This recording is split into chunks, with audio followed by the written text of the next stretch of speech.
Hello and welcome to the Warp Shelf. I'm Frank Duran. I'm Deshaun Vasquez. We are two artists who decide what belongs on your shelf. Yes, it can be the ethereal shelf, like a metaphysical shelf, or it can be a literal shelf, as in like a collection of physical media. It all depends on where you can get it, accessibility, and what it means to you, what's worth taking with you. Yeah, and today it's breaking down 2023, guys. As people who review media, you know, we do this podcast, we put out a lot of different reviews. We do written reviews, we do social media reviews and stuff like that. Like, we do a lot of stuff. We keep track of everything we watch. Other than the AFI list, you can't put us in a box, and I like that. Yeah. And so what we cover, what we kind of cover over the year is just kind of the stuff that we love and highlight. But what we have seen over the year is what we're going to cover today. We're going to talk about what we did over the year. So like events, concerts. We're going to talk about games. We're going to talk about movies and TV shows. So we're going to go through them all. This is a yearly tradition we do. We used to do this back when we did Real Books Don't Have Batman, which was our old podcast. If you're still with us from those days, you the real G. But we're gonna continue that tradition. We hopefully will not go for too long, but we are we are discussing in the entire year that just passed us in retrospect. Yes. So there might be a lot to cover. If there wasn't a lot to cover, that might be sad. Just like, I didn't get anything done this year. I didn't see shit. I didn't do shit. I didn't. Like, you at least could have seen something. Yeah, especially post lockdown. I feel like instinctually I'm just like, I am getting fucking out there because I did not have this opportunity before. Nice. So I feel like, we'll go over some events first. We'll go over some events and like concerts and stuff like that. Then we'll get into then games, because there's probably going to be a shorter list, and then we'll get into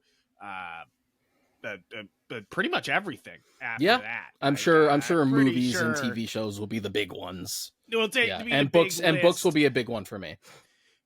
In previous years, we've separated them out more. Deshaun has one whole list of all of the things, and I just have it separated in games and TV. I should probably just move it all to one list. I don't know why I have it in several lists, but I just kind of like the way Google Docs functions with your categories. If you add a heading, and you can just use the scroll bar to like go to each one and just tap on it, it makes it much more intuitive. See, you're fucking learning things. I'm learning things. You're probably learning things watching this. You're learning Google shit, which is important. I've only learned it because I have a big fucking tabletop campaign that I've been crafting and a giant Google Doc for it, and having that be organized is very helpful. But basically, Deshaun, what did you go to in 2023? So like events wise, this can be going to see a concert. I also added like times I went to go see a stand-up comedian, or went to a theme park or something. So like anything outside of like going to the movies that required a chunk of my time. Really. Okay. Where I had to leave the house for it. Okay. So the first thing is I saw the comedian Akash Singh at the start of the year. Nice. You might know if you peruse like viral videos of like comedians and stuff. He had a really funny, I'd call it a special in big quotes because it's only like a 20-minute thing, but it was called Bring Back a Poo. Reference to like the problem now with I know the who you're talking about. Yes. Yep. All right. So if you've seen that, I went to go see him. Nice. That's great. Yeah, when he came to Boston, and super funny. Very funny. Yeah, he was just one-on-one standard, story stand-up material, and then at the end he had two of his comedian buddies come up specifically for crowd work. Oh, cool. Yeah. That's fun. Which is nice. It's good that it's not the focus. I feel like crowd work for the entire time would get real tedious. It's rough. You're just like, okay, we're just going around. And it kind of takes a specific comedian to like not have it feel so boring. Yeah, exactly. Then after that, the next thing I went to go see is a live show for Not Another D&D Podcast, which is a live play D&D podcast made up of, for the most part, College Humor alumni. Oh yes, no, I've actually they're coming to Medford like Yeah. next week or something. So Yeah. yeah, I was getting ads for that. Yeah, And Brian it was good? Murphy, Emily Axford, etc. They've Very had funny a people. bunch of campaigns. Yeah, it was fun. I purposefully tried to catch up on at least the first full campaign that they had done before I went to go see it, just in case. And that is a lot. We are talking, anywhere from like an hour and a half to 2.5 hour long episodes, and campaign 1 is 100 episodes. Oh my So I god, was that's already a good chunk of the ridiculous. way through it, and then once I got my tickets, I was around the like 70 mark, I think. And this was like months in advance, so I'm like, I have to at least finish campaign 1 before I go see them. And it was good. Yeah, it was great. They were funny. Yeah, they were Yeah, good. very funny. But I also still haven't started the second campaign because I feel like I went through so much that I'm like not ready to jump back in for a whole new Yeah. adventure just yet. So after that, front row seats for that, by the way, that was awesome. Oh hell yeah. After that, when Bert Kreischer came to Boston at the TD Garden, I went to go see Oh him. nice. That's cool. That's great. That was also pretty good seats and a lot of fun. Oh yeah. So it's interesting seeing the contrasts between the comedians from like say the Wilbur to the Wang to like the TD Garden, or like when I went to go see Bill Burr at Fenway Park. Yeah. There is a different energy between like the intimacy of a venue like the Wilbur and like a stadium / arena Absolutely. type show. Even for music, like absolutely for comedians and music, it's like it's very different than just being like at different capacities, Yeah. kind of like they act different. So what's listed here is Six Flags Great Adventure, but really I should have just added my whole New Jersey trip. So Nice. to mark my 30th birthday, I went down to New Jersey to meet up with 2 online friends that I have known since I was 14 years old. That's very that cool. We've never had like the big IRL meetup. And we did. So I went down there for like a long weekend, like 4 days, and we just hung out. We went to Six Flags, went to this great Korean barbecue place. I made them watch Clerks and Mallrats because it's my first time going down to Jersey. I made sure that we went to was it Leonardo specifically, so we could go to the Quick Stop so I could take a picture of it outside. Which That's was awesome. Surreal experience when you've watched a movie so much and you end up at like the location it was shot. Right? It was sort of, I was kind of quiet. I felt weird. It's weird. Even when years ago when I went and saw, the Rocky Steps, I know that's just the Philadelphia Museum, but like, the Rocky Steps, it was strange to me because it's like one of those things that I grew up watching and, like I've read, watched it a bunch. It's just weird to be like all of a sudden there. You're like, oh, wow. Okay. It's hard to describe. Like it's like an out of body experience. It's really odd.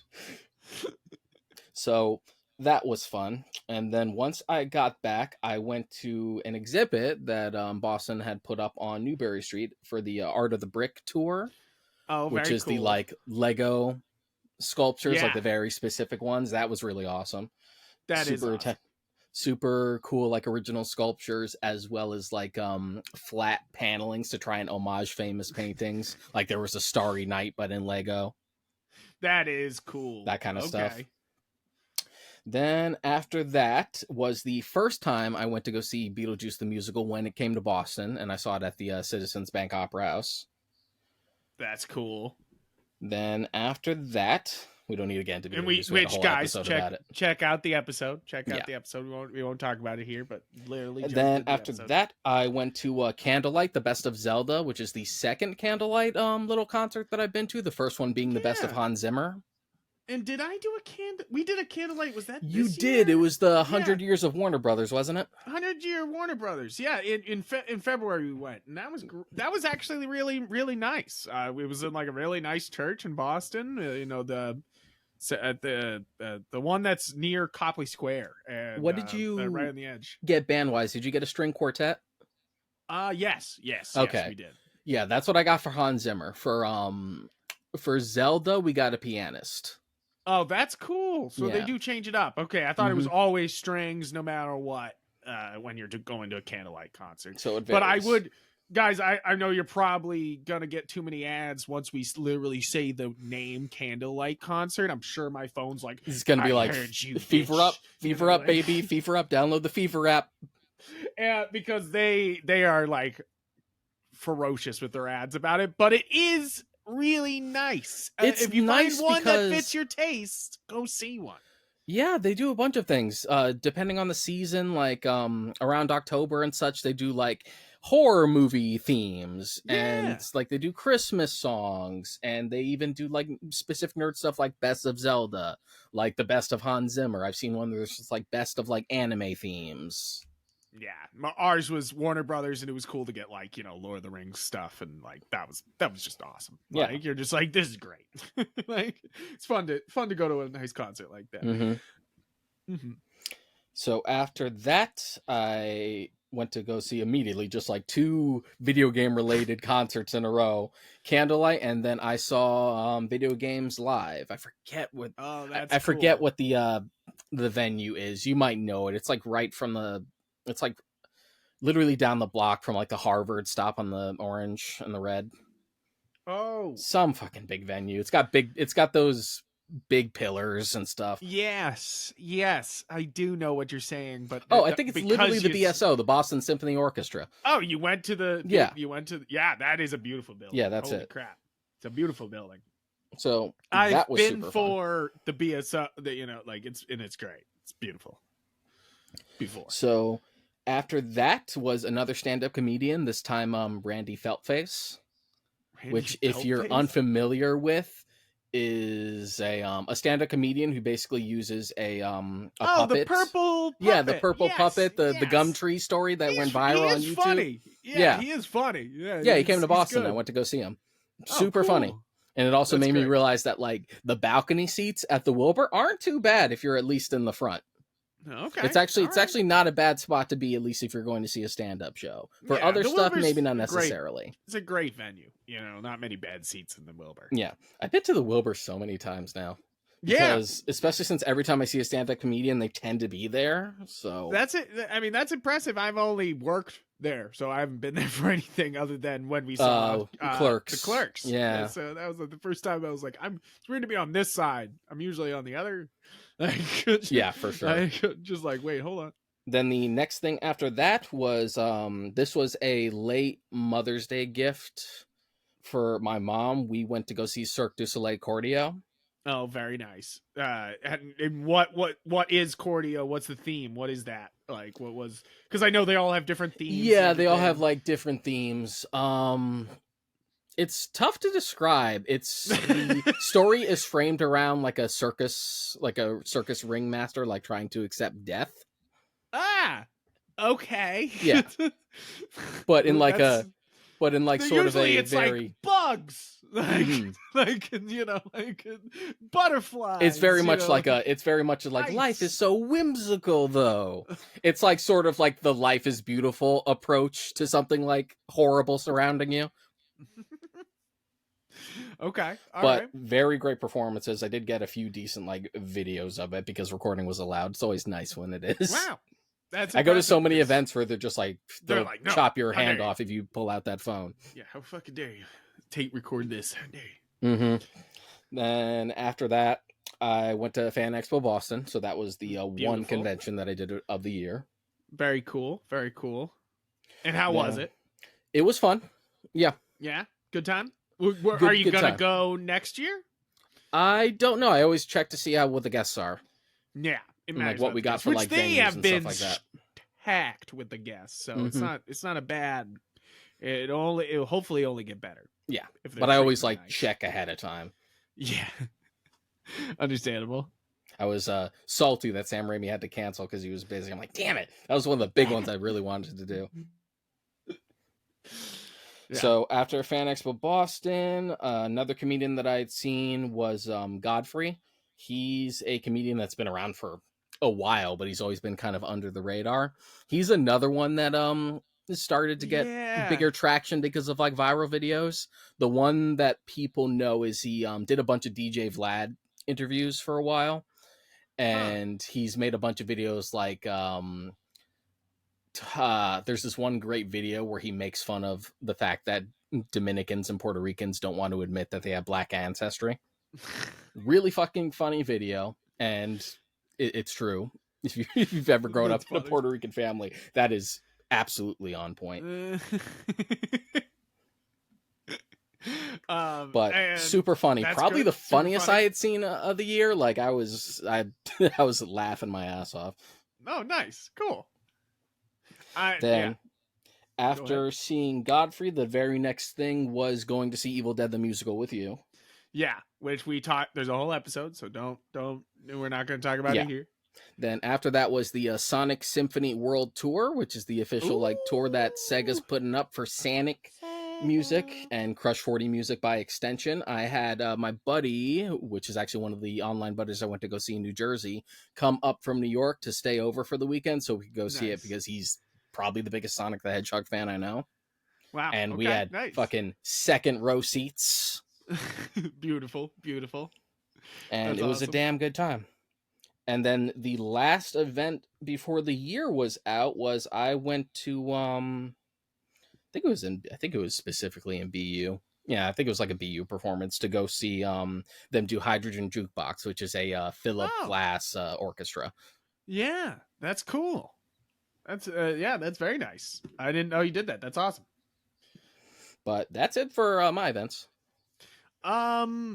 We did trip to Montreal in February, so that was kind of cool to go out of the country, you know, like it had first time with the passport actually using it, so that was like a kind of bigger thing that we did, you know, and checked out a bunch of museums up there and stuff like that. So that was really cool. And it was a festival of lights during the time, so when we were there, Mm-hmm. so it was like they had really cool lights set up and everything. You can check out my Instagram if you want to see some of the shots of it, but like it is really cool for just kind of just a beautiful place. You got to see some beautiful, you know, architecture. You got to see all those beautiful churches, and of course, I got to try. I'm from New Hampshire, which, you know, we're known for poutine, but like I've always never tried poutine because I was like cheese curds on my French fries and gravy. I'm good. I was like, that doesn't sound right to me. What? That sounds Then amazing to me. I've yeah, had poutine. It's great. that's the thing. It says then I tried it in Montreal and I really loved it. Even the McDonald's, when we were leaving, we tried the McDonald's poutine and that was even good. Mm-hmm. Which is something. You're like, what? This even the French, even the McDonald's can pull off poutine good. Okay, Wet, greasy then, shit put on your potatoes always tastes yeah. good. Yes. And then of course now I've tried a lot of poutine all over New Hampshire and it's quite good. Yeah, I'm into super it. nice. But you know, beautiful. It was beautiful to do that, and it was cool to, like, you know, actually use our passports. And we just drove there, so like that was interesting too, to just be like, okay, we are crossing the fucking border. Concert wise, I saw Young Gravy at the Snu Arena. He had a concert there, which, like, he definitely didn't know how big the Snu Arena was going to be. I assume he saw that he was being contacted by a college, so I think he assumed college in New Hampshire, small venue. He Yeah. did not understand the Snu Arena is a goddamn stadium. Mm-hmm. Like it's a guy, like, so he came out and you could tell he was like, Jesus Christ. Like you could tell he was like, I am not prepared. Like, you know, like he was like, because he basically had a DJ and himself, which was super funny. Like, no backup dancers, no anybody backing him up. Like, it was just like obvious that he thought it was much smaller, which was kind of cool in a way, like, because he had to give like 110%. Yeah, and that was like kind to of like cool. really play to the crowd. Yeah, like it was kind of like a small, like we were talking about like big performances. He kind of did a small room performance to a big crowd, so that was kind of cool. Where was the arena? It's in Manchester. Mm, Yeah, where I live now. Like so. Not to dox myself or anything, but like the Stu Arena is very close, and it's going to be the venue for Granite Con in 2024. So I'm okay. excited that Granite Con is branching out from its DoubleTree hotel location, which has tons of room, but actually going over and gonna do like the fan expo look Yeah. of being like we're taking over on an arena Well, at least with it's our expo. accessible. There have been like certain Yeah. shows that I would have liked to have gone to last year, but it was usually in like Mansfield, which is like way Yeah, out of the way. it Like that is. happened twice, I think, because I think Disturbed was going there. I'm like, fuck, would have liked to seen Disturbed. And then Alanis Morissette's on tour right now, and that was Oh, another one. I'm cool. like, shit. That'd be fun. That'd be fun. A buddy of mine saw her, was really excited about it, and saw her and said it was great. But we didn't go to many other concerts this year. Saving some money because house and everything. Yeah. But we did go see Hosier as our big concert. We paid some big money to go be really close to be like so we had really great seats to see Hosier, and it was wonderful.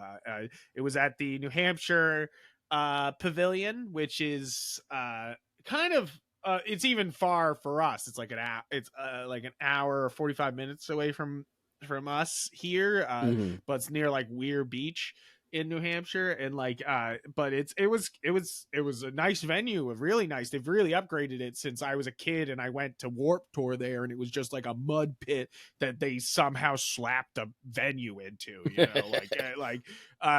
they like and I've seen a lot of shows at the Bank Pavilion, so to see it be upgraded the way it is now, it's very nice actually. Well, good. It looks gorgeous. I'm definitely gonna have to go to more shows, but I will say the driving out situation at the New Hampshire Bank Pavilion is bad. So Mm. like if you try to park there, it's bad. If you try to Uber out, it's bad. Like it's just like it's not a good situation Hmm. to leave there because they were like, yeah, we should do a major venue with one road to leave. That should be totally Yeah. fine, right? Yeah. Like you're like, what?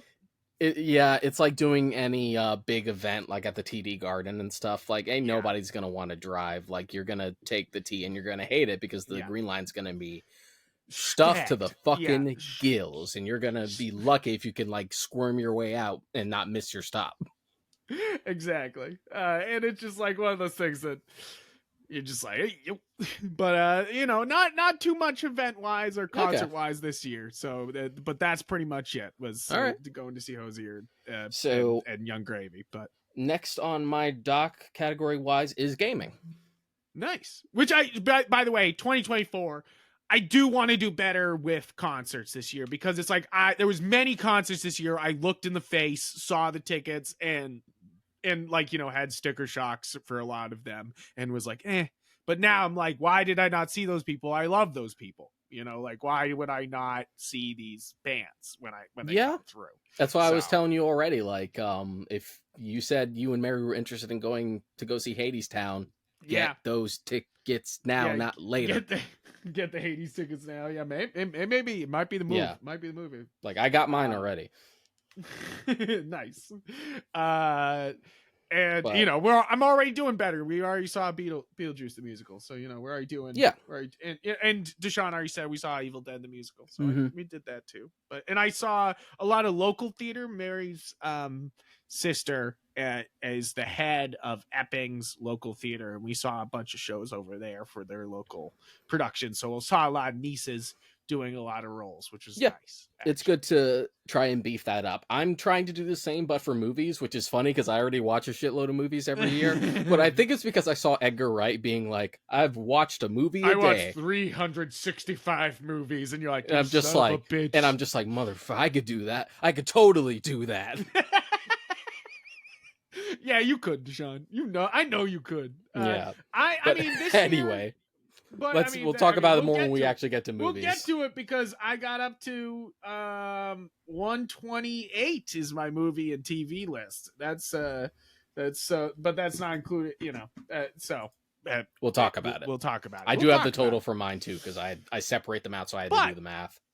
Let's talk about some Gaming. games. Games. So Let's talk the about some first fun thing, games. so the first thing I had beat at the start of the year was my third second playthrough of Cyberpunk 2077, so I could get the rest of the Okay. trophies for it.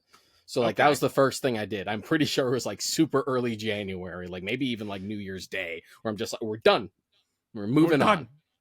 Well, now that the Then DLC has come out, I own it, and I've been sitting on it, and it's verified on Steam Deck, and I've heard good things playing on the Steam Deck, so it DLC might is be on this time. list too. It's just further down.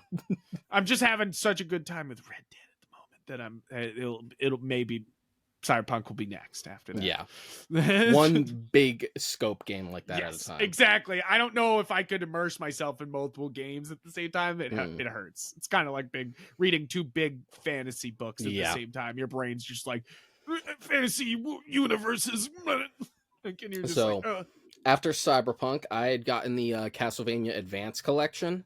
So the second thing I had beaten was the first game nice. on that collection, which is Castlevania Circle of the Moon. Okay. Solid game. That was when the franchise had pretty much was in like post Symphony of the Night High, and they're just like, all the games are going to be like this now. It's going to be all Metroidvanias forever. Zit! Yeah, and in that sense, like it still works as being its own thing, which the next one further down on this list definitely doesn't. Then after that, I had the itch to replay Portal again, both the Portal games, and this was this was before they like put the collection out on Switch. This was me just having it on funny. Steam. You were just and like, being it's time. And just being like, yeah, why not? So I beat it twice because I beat it once, and then I went through it again because there's the developer commentary playthrough of it where you go through the game and then you like find these little tapes to play That's commentary bits where the developers are just like, here's the philosophy behind how we designed this level. We had actually had to change this level because place testers like were super confused, like that kind of stuff. Interesting. That is really cool. Both games have them. Because that was the next one was Portal 2 twice. Once just going through it, and then again with the commentary when I had like all the solutions fresh in my mind. Because you do have to like play the game again. Yeah, I haven't played it since I was a teenager. Yeah, but I'll have to get. I now own them because you told me about the package the other day, and I was like, cool, whatever. Oh yeah, they're always like super cheap on Steam. After that was It Takes Two. I forget what the name of the developer is, but who'd you play it with? I played it with my friend Alex. Nice. Yeah. Nice. Because you got to play it with somebody else. Like, yeah. That's, that's like, the whole thing. Super fun, like little co-op experience. We were doing it in chunks. So like we would basically do like one of the major stages with its own like theme, like a day. We're just like, okay, we'll tackle that. We'll tackle the next one tomorrow, the next one tomorrow. So we were able to kind of make it last. Super fun game. It does make us want to play that same developer's last game, A Way Out. Okay, cool, yeah. Because that also had like that gimmick. Like that seems to be like their thing. They really like 2-player co-op experiences, which is nice. Yeah, it is. Because, I feel like there is a lot of couples that want a game together, and that game seems so perfect. Oh, that is a perfect game for couples, really. Yeah, my old roommate played it with his wife, and I was like, okay, yeah, that seems fun. So after that, I had the itch to play DuckTales Remastered. Nice. Because I was reminded that like it's not physically, it wasn't available for a long time. I don't think it's even on the storefront anymore. I just got lucky because I bought it like years ago for my Steam, and now you just can't. Yeah. So I'm like, oh, let me play DuckTales Remastered. Yep. Went through it. Really good game. Definitely a lot of good quality of life changes from the original game, which is way more bullshit. It has very much like NES game bullshit. Yeah. After that, I finally tackled Super Mario Galaxy on the 3D All-Stars pack because I had done 64 and Sunshine and like went full completionist on it, got all the stars and stuff. So I kind of put it off for a little bit before I jumped into Galaxy, and then I did Galaxy. Because it's kind of like you did a lot of Mario, and then it's like, okay, all right, time to do some Mario. Yeah, especially 64. 64 drive me up a fucking wall. After that, I did Tears of the Kingdom. We had a whole episode talking about Tears of the Kingdom, so we don't need to get super into it. Yep. After that, I finally made the plunge and played Persona 4 Golden, the like the like fucking final mix, like extra content, new final boss and ending and story editions and shit version of Persona 4. So went through that again. That was fun. Okay. Then I played Gravity Circuit, which is an indie game that's meant to be a throwback to like Mega Man X. Yeah. And it was That good? was super fun. It's on the list of my favorites further down. So Nice. then after that was a puzzle game called Viewfinder. Cool. Another Yes, the like one where you're first, looking through the camera and like it's yes, different realities and you're and solving it everything. through like perspective and such. Yeah, Super creative. that seemed cool. I tend to really love first person puzzle games with super specific inventive like premises. Just like unless it's something like that, because I'm thinking it's like, Portal, Talos Principle, Viewfinder, Superliminal. It's like they all kind of tick those boxes. Even Super Hot to an extent. Yes, in a lot of ways, yeah. Which is what I played next. Yeah, played Super Hot. Yeah, I've Yeah. never beaten Super Hot. It's hard. It's not easy to beat Super Hot. I didn't find. I think the final stages are hard, but leading up to that, it's fairly straightforward. Nice. Like the latter stages, like once you get closer to the end, get pretty fucking annoying. I mean, you not playing in VR either, so that definitely probably makes it a lot easier. Playing Super Hot in VR makes it like, okay, you gotta I actually probably react. just could because I have a fucking Oculus Quest. I just never bothered. Nice. That thing is just like the Beat Saber machine. After Super Hot, I finally jumped into Star Wars Jedi Fallen Order, which Nice. I'd owned for like. I also have that on my list for this year. It's funny that we both have that on here. Like, Yeah, Fallen Order. I had it. I owned it for years, and just I think what happened is that I bought it and Final Fantasy VII Remake at the same time, and I like focused specifically on FF7 Remake. And then by the time I was done with that, other stuff was coming out, so it just kind of got just overshadowed.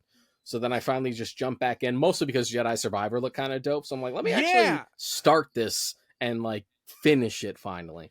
Yeah, and I'm kind of upset the Jedi Survivor's not so good on Steam Deck, because I was like having a good time playing Fallen Order on Steam Deck, and then it was just like, okay, so now the PC, well, it's not just Steam Deck, it's like just the PC port of Jedi Survivor is a little bit trashy. Like it's just not very well put together. Yeah, again, it's just like, okay, PC Master Race.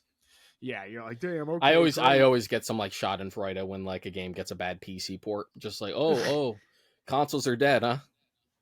Consoles are dead. Eat shit. But I did enjoy Jedi Fallen Order. I did have some issues with it. I feel like some things grinded on, some things felt very samey. I platinumed it, so I went full completionist on it. Jesus and Christ. That rough. That got annoying. Mostly to like fill out. The most annoying thing is filling out the map, because it is actually fucking annoying to navigate through the planets in this game. I get it. You want to do like the Dark Souls thing. Yes, but and just give me a fucking fast travel. So the thing is platforming. They're like shoving some very technical platforming in this game that should not be about platforming. You know what I don't give a fuck about doing in Star Wars? Making a nice jump over a gap in Star Wars. I'm a fucking Jedi. But Frank, let me make this an gap. Adventure, and Jedi can jump around. Force jump is literally a thing. Yeah, you're just bad at platforming. Shut your fucking mouth. Yeah, of course I'm bad at platforming. That's why I didn't like it. I was like, fuck this. The platforming was not an issue for me. Like, mostly filling out the map for like the 100% completion was annoying.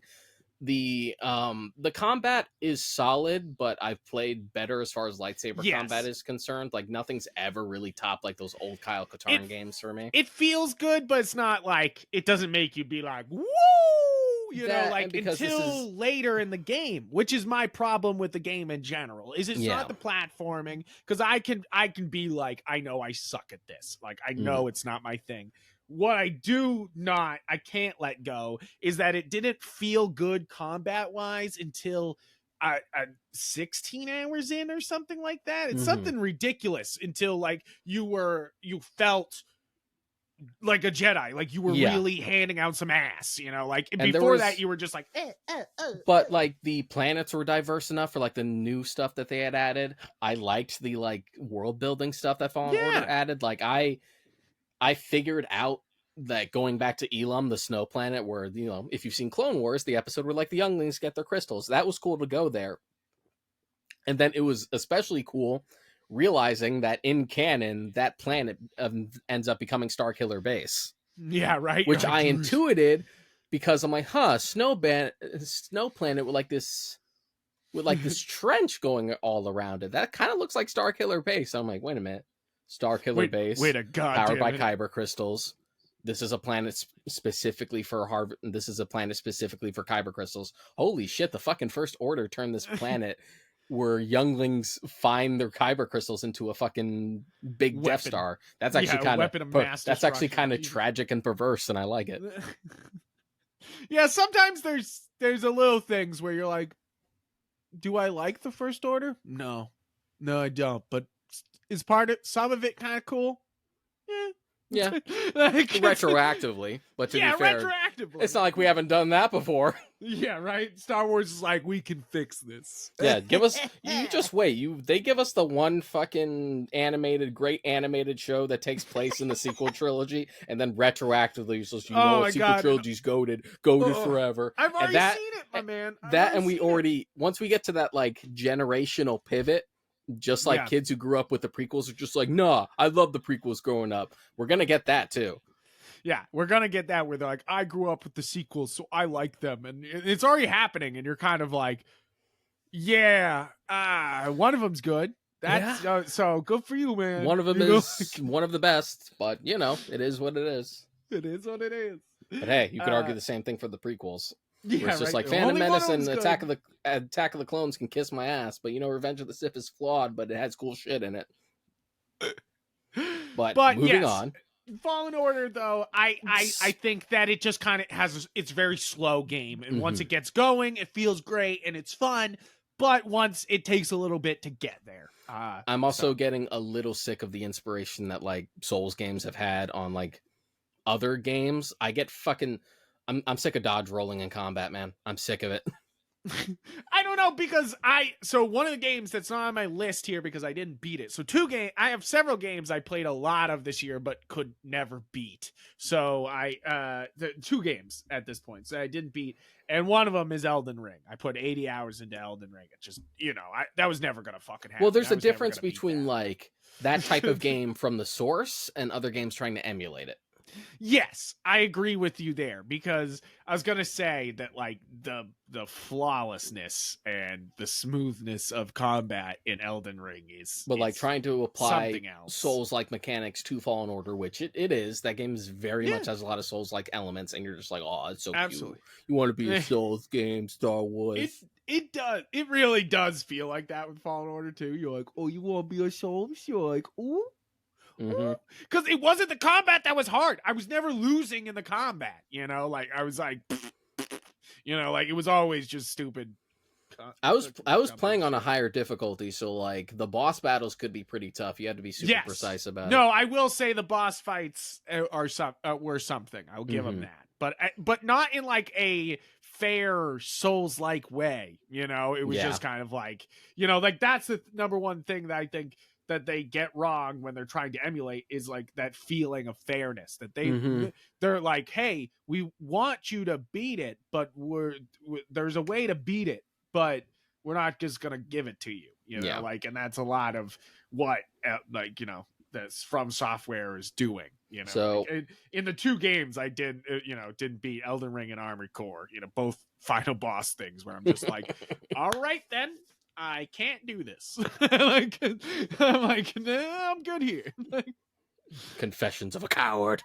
I'm sorry, filthy casuals. So after Fallen Order, I went whole hog on the Mega Man X Legacy Collection Volume 2, which is the lesser games because the games peak at 4. So they're just like, all right, here we go. X5 is a good game, and then X6 and 7 are both trash, and then X8 is pretty good.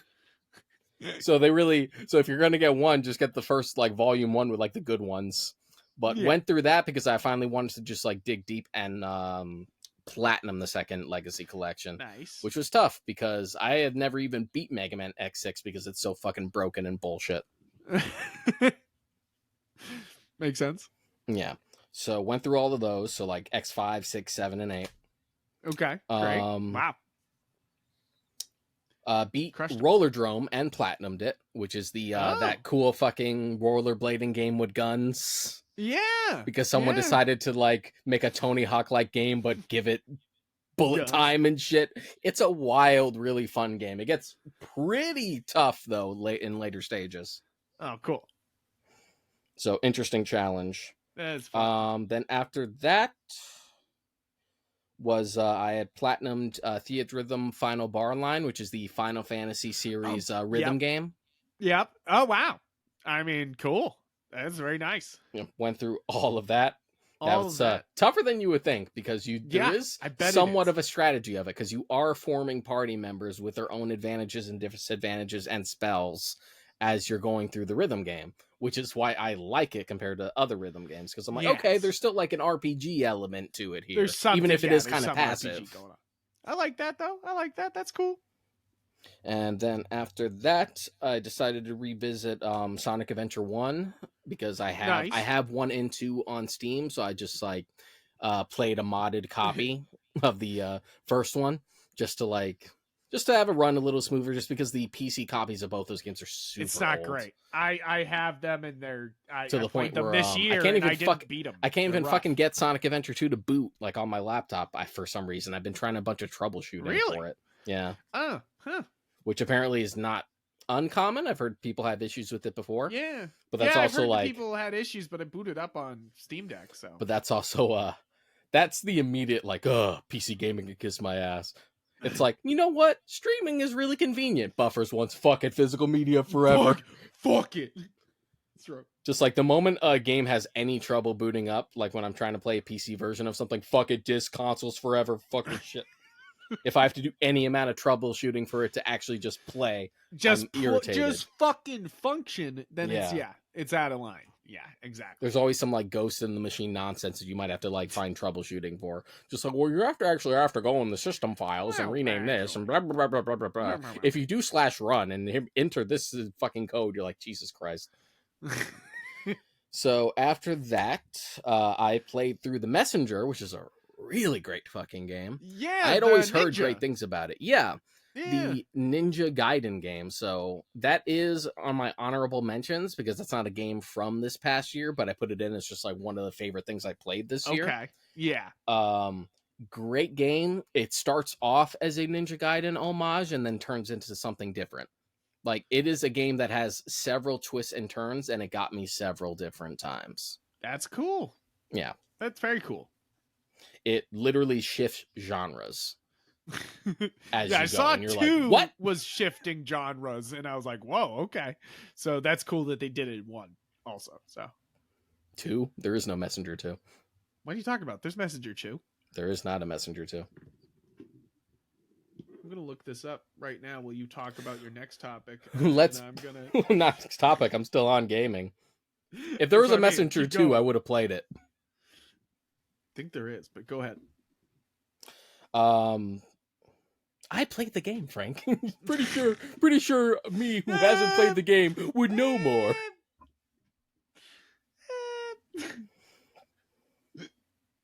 Like that developer has made a new game that's in the same universe, but it's not a sequel to The Messenger.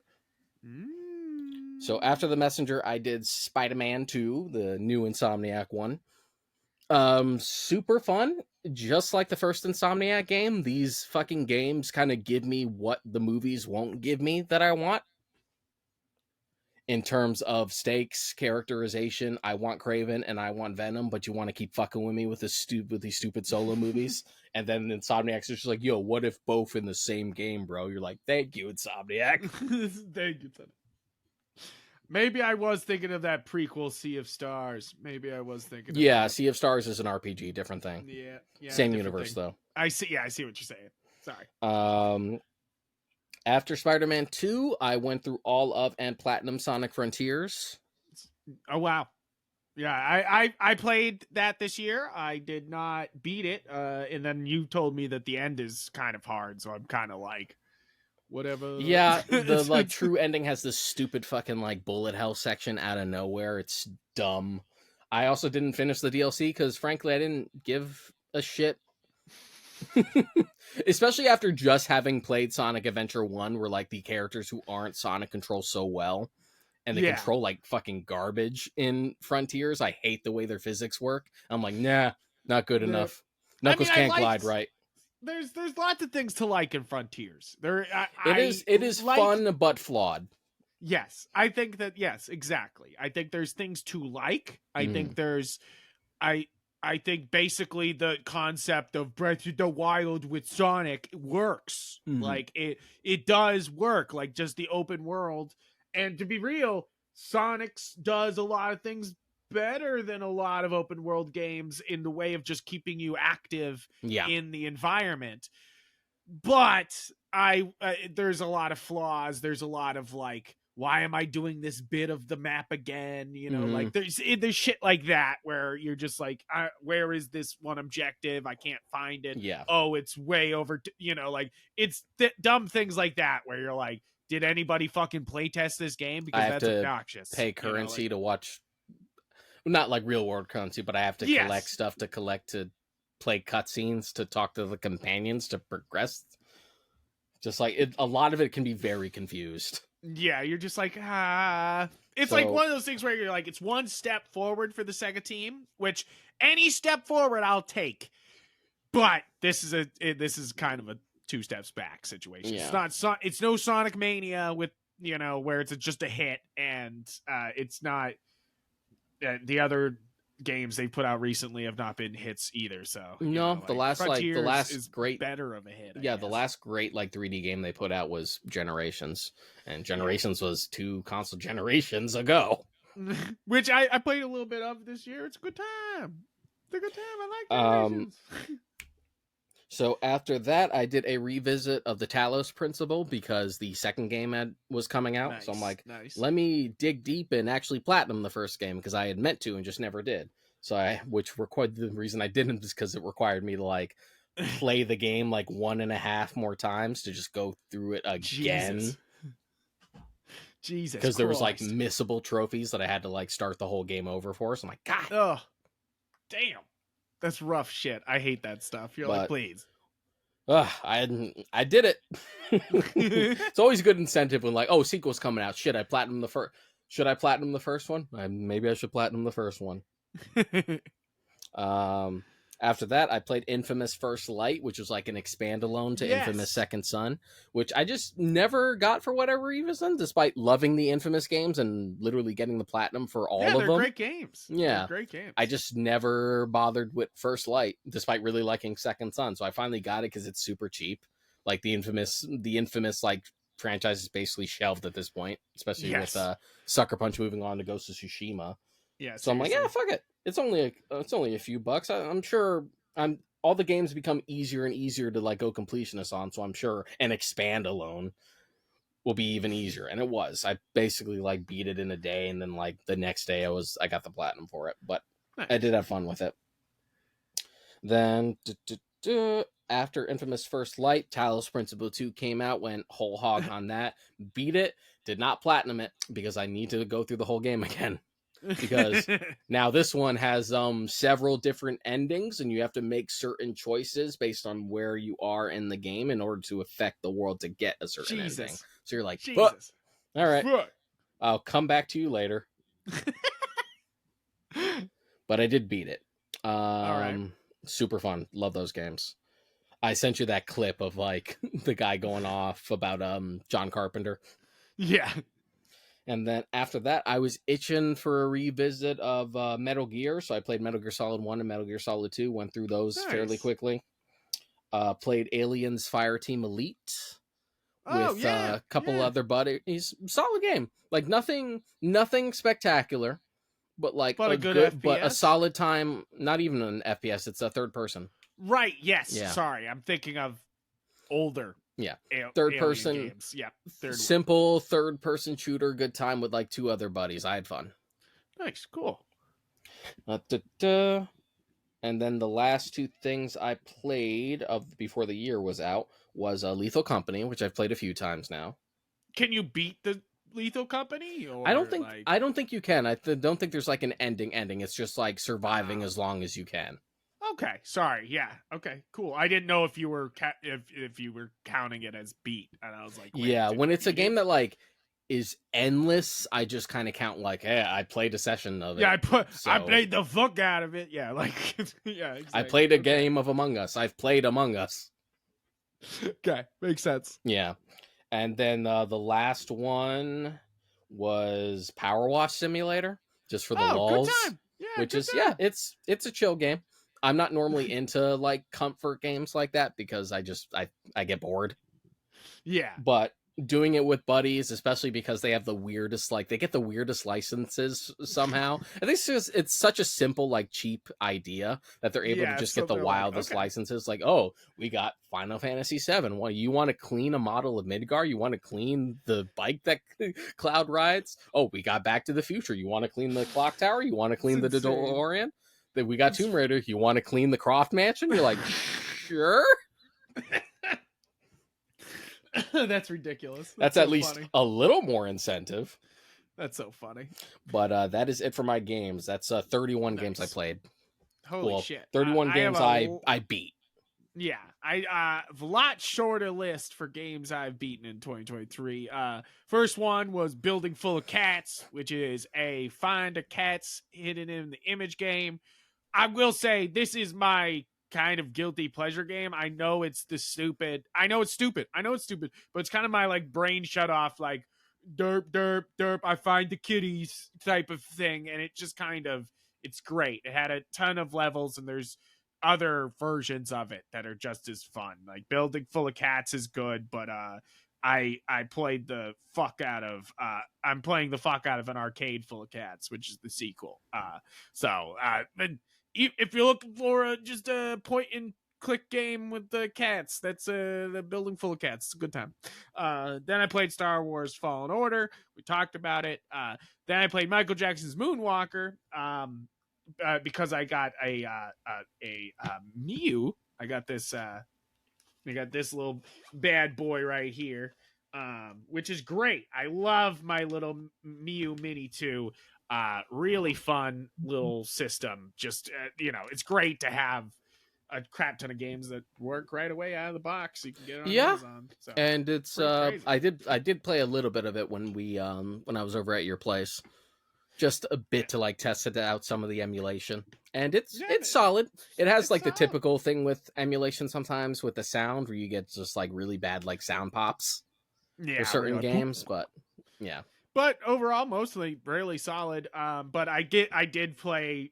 It was one of the games I beat on there. Was like Michael Jackson's Moonwalker because it's like you could play arcade games on there, but you could keep pumping in coins. So it was one of those things where it's like, okay, game arcade games can be a lot easier. And Moonwalker's absolutely it should have been the biggest fucking red flag of all fucking time, is basically the way I'll put it. Is basically it's Michael Jackson saving kids, and they Hmm. all scream, "Thanks, Michael," when he saves them, and they hung them, and then they leave. Should have been the fucking biggest red flag of all time, that the whole game was based around saving kids, like, and Well, just like it just should have there it were just well, to be fair, there were like multiple red flags in like R. Kelly's yes, entire discography that we chose to ignore. So yeah, exactly. even when it's staring you right in the face, we just don't do anything about it.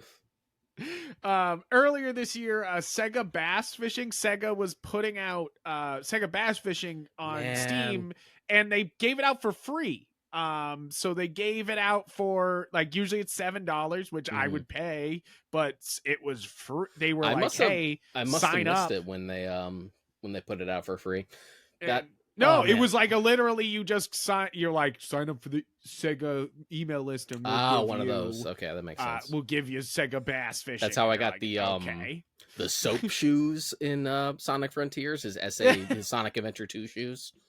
That's super funny.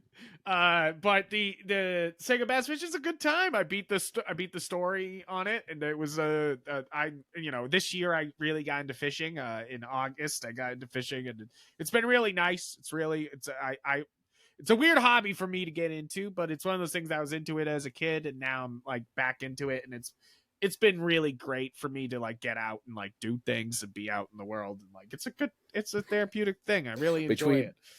between the fishing and the mustache, and you've always worn glasses, you're fucking going full Ned Flanders. I know, right? You're just like, oops. But You're I like really 75% dad. 75%. Only just need a kid, like. But the I really the second bass fishing was a good time. I did play a lot of Bassmaster 2022 this year. I played a lot of games actually to find a good fishing game. Yeah. I played I Fishing Planet. I played all these other How these well does games that are Sega out Bass there. Fishing hold up? Because I used to It love does. that as a kid, and the only reason I haven't revisited it is one, the fear of it not holding up, and two, I was spoiled because I had it on the Dreamcast and I had the fucking fishing rod Yeah, controller, and I'm like, I don't want to play it without the fishing rod controller. that But there's I not will really say an that'll but there's not probably really be a an letdown. equivalent. Yeah. You'll probably be a letdown in that I aspect. sincerely But I doubt. will I mean, say, maybe someone's made one. It's just like we made a 8-bit do has made a fishing controller specifically so you can play Sega Bass Fishing. I bet they have, dude. They do the weirdest shit. But I will say that like I've played a lot of fishing games this year to try to be like, okay, well it's cold. I let me play some games, of fishing instead of being able to fish because it's icy in New Hampshire. Now, lots of games fuck it up. Lots of games just get it wrong. It doesn't feel right. It doesn't add any satisfaction to it. It doesn't feel like fishing. It doesn't play like fishing. Hmm. I play, like, and it's simple. It could be as simple as how Stardew Valley does fishing, or how, cat, um, or how Legend of Zelda does fishing. Those are simple ways to capture fishing and do it well. But there's a lot of games that are fishing games that fuck it up. Sega Bass Fishing is not one. They do a great job. It Hmm. feels great. It feels like fishing. It's a good time. Yeah. But the other one I will say that I played a lot of this year that I didn't beat because it's very fucking hard to beat the game is Bassmaster 2022, and that is it came out in 2021, and as they updated it to the end of 2022. They haven't updated it since, but I will say it's probably the best fishing game, like, because it's got like all the brands and all that shit, and like all the actual equipment, and it like feels right, and it like actually has some excitement when you catch a fish. Like it works. And Hmm. so does Red Dead Redemption 2 when you actually turn off the having to move the controller to reel in. I was like, that's the dumbest shit I've ever heard. So I went into the accessibility settings, and they have a press X to reel in for Huh. fishing. And I was I like, guess that must be good. specifically a PC thing because there definitely wasn't that equivalent like on the touchpad on the PS4 from what I remember. It might be a new added thing because it was an accessibility option. But then It again, I wasn't like a. barely ever fish, so I don't Oh, really I remember. was. But then I'm, again, I'm that there was for the late fish. enough in the PS4 life cycle that they definitely would have been emphasizing the touchpad all that much. Yeah, so I really hated using the, like, reeling in with the joystick. So I was like, Hmm. okay, there's got to be a better way, and using the X feels a little bit better. I'm like, okay, Yeah. that feels right. So what But else you it's got? like, it's funny, like. But the other ones on the list, Legend of Zelda: Tears of the Kingdom, probably my highest rated on this list this year, and probably would be my game of the year, of the games I played this year and beat this year. And then but also Elden Ring was a fucking great time, so like I can't really, but then I did beat Mobile Suit Gundam UC Engage, which is a mobile game. I'm still playing the game. I beat the story, I beat all the things that are available, and then every time they launch new content, which they did this week, I beat it again. Hmm. So it's one of those things where I don't know if to qualify it as beaten, even though there's no more content for me to beat. So it's one of those things where it's like, yeah, I beat the game, like and I'm in like the top 10% or 5% of game like players in the game. Yeah. So it's not like, I really do enjoy it Validation. though. Yeah, validation. It's a good gotcha game though. I will give credit to this, is that I played a lot of gotcha games, and this feels better. I'm also not like, a lot of gotcha games you're like, did I just spend money on a picture of a 2D woman, like, but here you're like, did I spend money on a 2D model of a Gundam? Maybe. No, no, I didn't spend any money. I don't spend any money on the game, but you know what I Never. mean. Like, it's not, That's a trap. it's a trap. You're fucking playing. But You're be paying for PNGs. Come on. yes, exactly. So I do, but you do feel a little bit better when it's a Gundam. You're like, okay, a Mm-hmm. little bit better, but you're not. I'm not spending money on it, but it is a solid game. I was like, gave it like an 8 out of 10. I was like, it's solid. But one of those open world games I had a really good time with this year that definitely didn't come out this year was Just Cause 3. I've never played it before. I've never played any of the Just Causes before, but I heard you get to blow up some fascists in this game, and I went, cool. I always love a game where you get to kill some fascists, and yeah, it was what a great time. I don't. Have you ever played Just Cause 3, Deshaun? Like, A little bit of the second game, and I, it was it was fun for what it was. It's I just think you'd I like couldn't stick with 3. it. I think you'd like 3 a lot more. I played the hell out of it. I collected all the collectibles in the game. I did not 100% get all the achievements because it was like you had to get certain times and certain races, and I was like, that's not fucking happening. So I was like, okay, I collected all the things. I beat the story. Goodbye. But I really did enjoy the game because of its pick up and play nature. It was kind of like anytime you picked it up, you could destroy a base, you could fly around, you could do something, Mm-hmm. and it would advance the story or the collectibles like this much more. Yeah. And it was just, it does it in such a satisfying way that even like now, in a year where I'm playing Red Dead Redemption, Tears of the Kingdom, Just Cause 3 was probably the most satisfying open world experience, where it was just kind of like, anything I do does something, and anything like I just pop in, do something, I'm out. I had a good time. It advances the game, like where none of the other big, even Tears of the Kingdom you can't say that. You have to do things in Tears of the Kingdom. You can't really. I mean, you could pop in and out. We talked about that, but like, it's not as pop in and out as Mm-hmm. Just Cause 3 was. But and then finally, my last game of the year, which actually is probably, if Tears of the Kingdom is my number one game I beat this year, this is number 2. And if there wasn't Tears of the Kingdom, this would be number 1, is Vampire Survivors. If you haven't tried what basically Vampire Survivors created a genre called Bullet Heaven. Basically, I mean, it's probably was a thing before that, but it's kind of, instead of bullet hell, where you're trying to avoid bullets, in a bullet heaven, you are the thing sending out all the bullets. Mm-hmm. So you and Vampire Survivor does a great job of like, it's just one of those perfect roguelikes where you're like, one more run, I could unlock something else, one more run, like I do this one other weird thing and it'll unlock something else, and it just constantly drags you in to keep playing.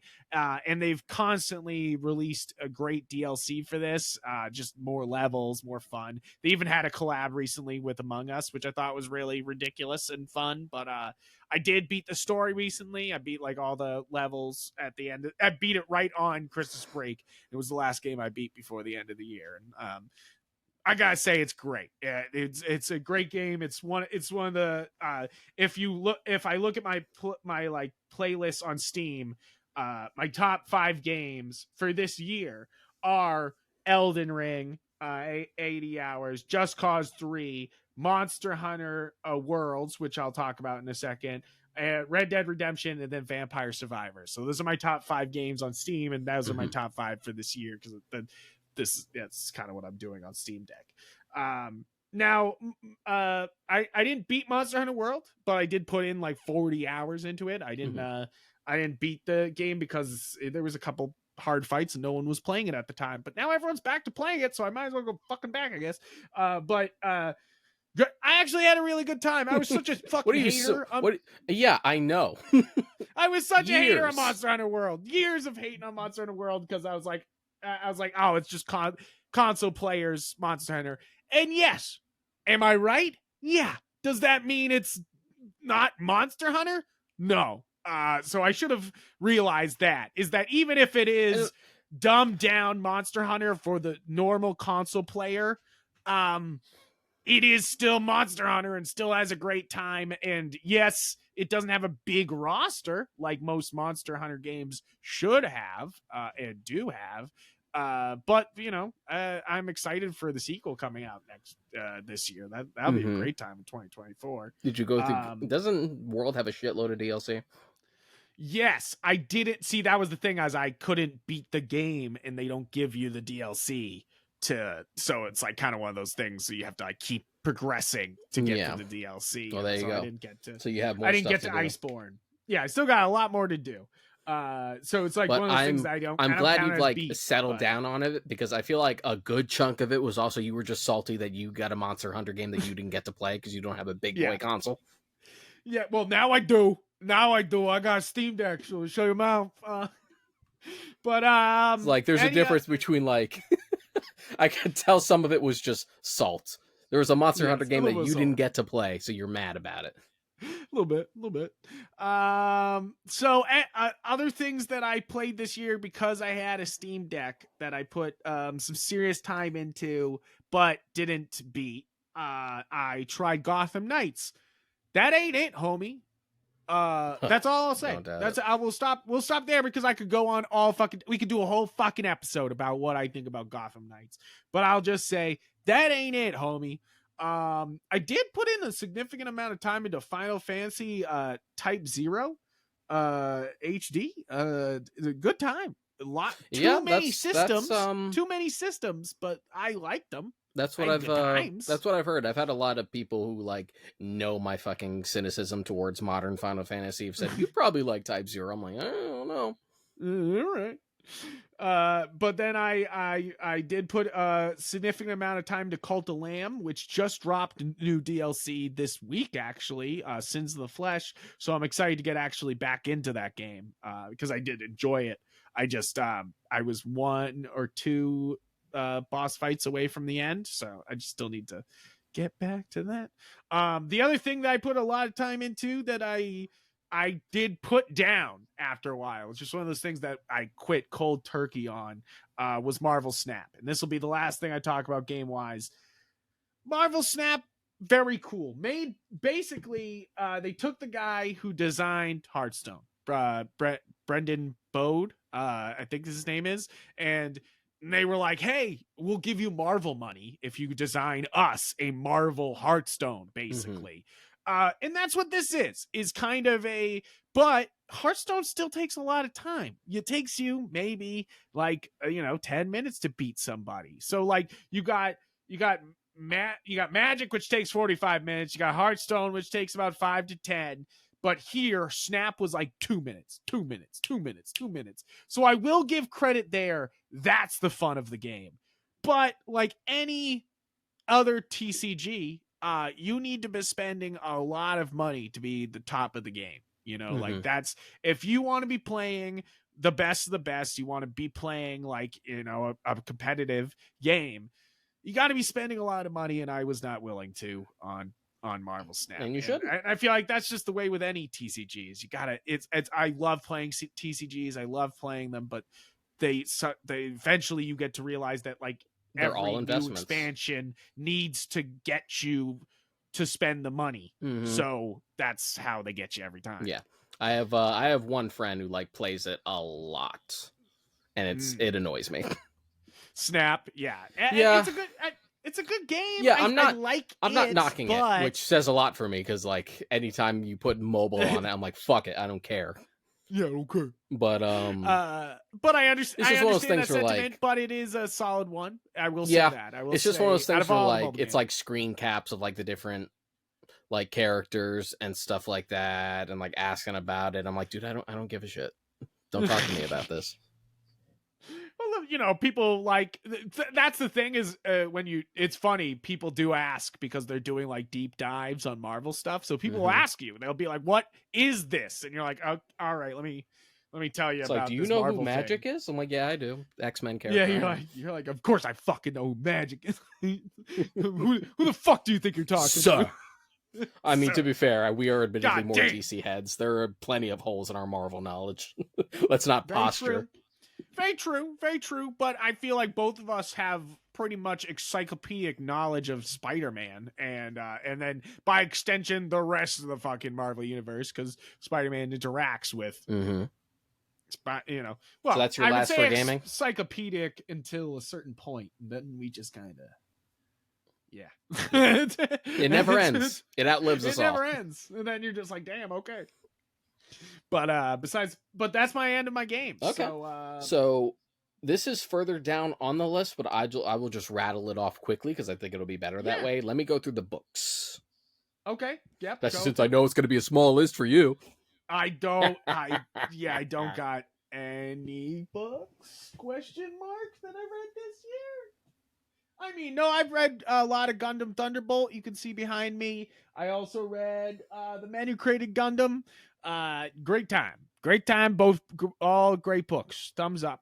Two thumbs up. That's my book reading for the year. Okay. I also have all of Chainsaw Man, and that I read. Well, no, I'm not done reading that this year, so I can't count that. But I've read a lot of. I it mean, this on year. mine, I put like volumes. Okay, and Yeah. then Unchained Soldier is my guilty pleasure admittance here that I read. Guys, if you know what that is, or you're watching anime this season, now you know what it is.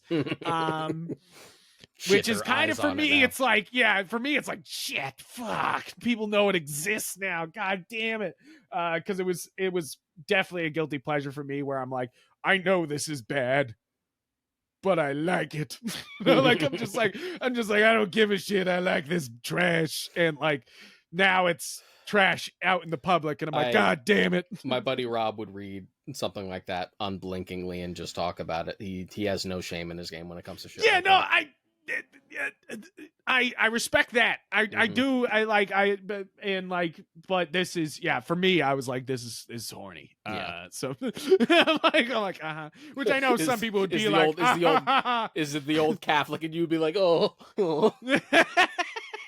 No, just that like upbringing coming up like a burp, like some acid reflux.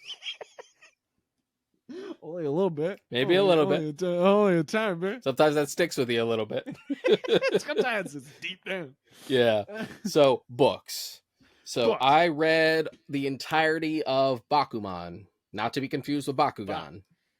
Bakuman is a manga by the Death Note creators about getting into the manga industry. So, it literally starts with these two kids who have a dream of becoming mangakas in like middle school, starting there, submitting to contests, like trying to get awards and stuff, and eventually working their way to actually working under Shonen Jump, and just like the trials and tribulations that entails.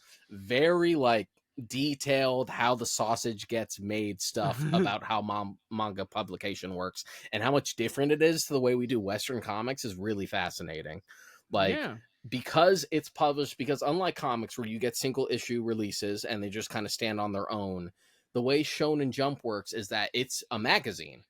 You buy the magazine and you get several of the different stories that you read. So your story lives and dies on like surveys and like readership numbers and stuff like that. So if you don't make the cut in like those like lists and surveys and stuff like that, you're gone. Yeah. And it goes through the whole gamut of like, they start a one shot, it turns into its own series, they finally end the series on their own terms, they get a series, the series ends up being canceled.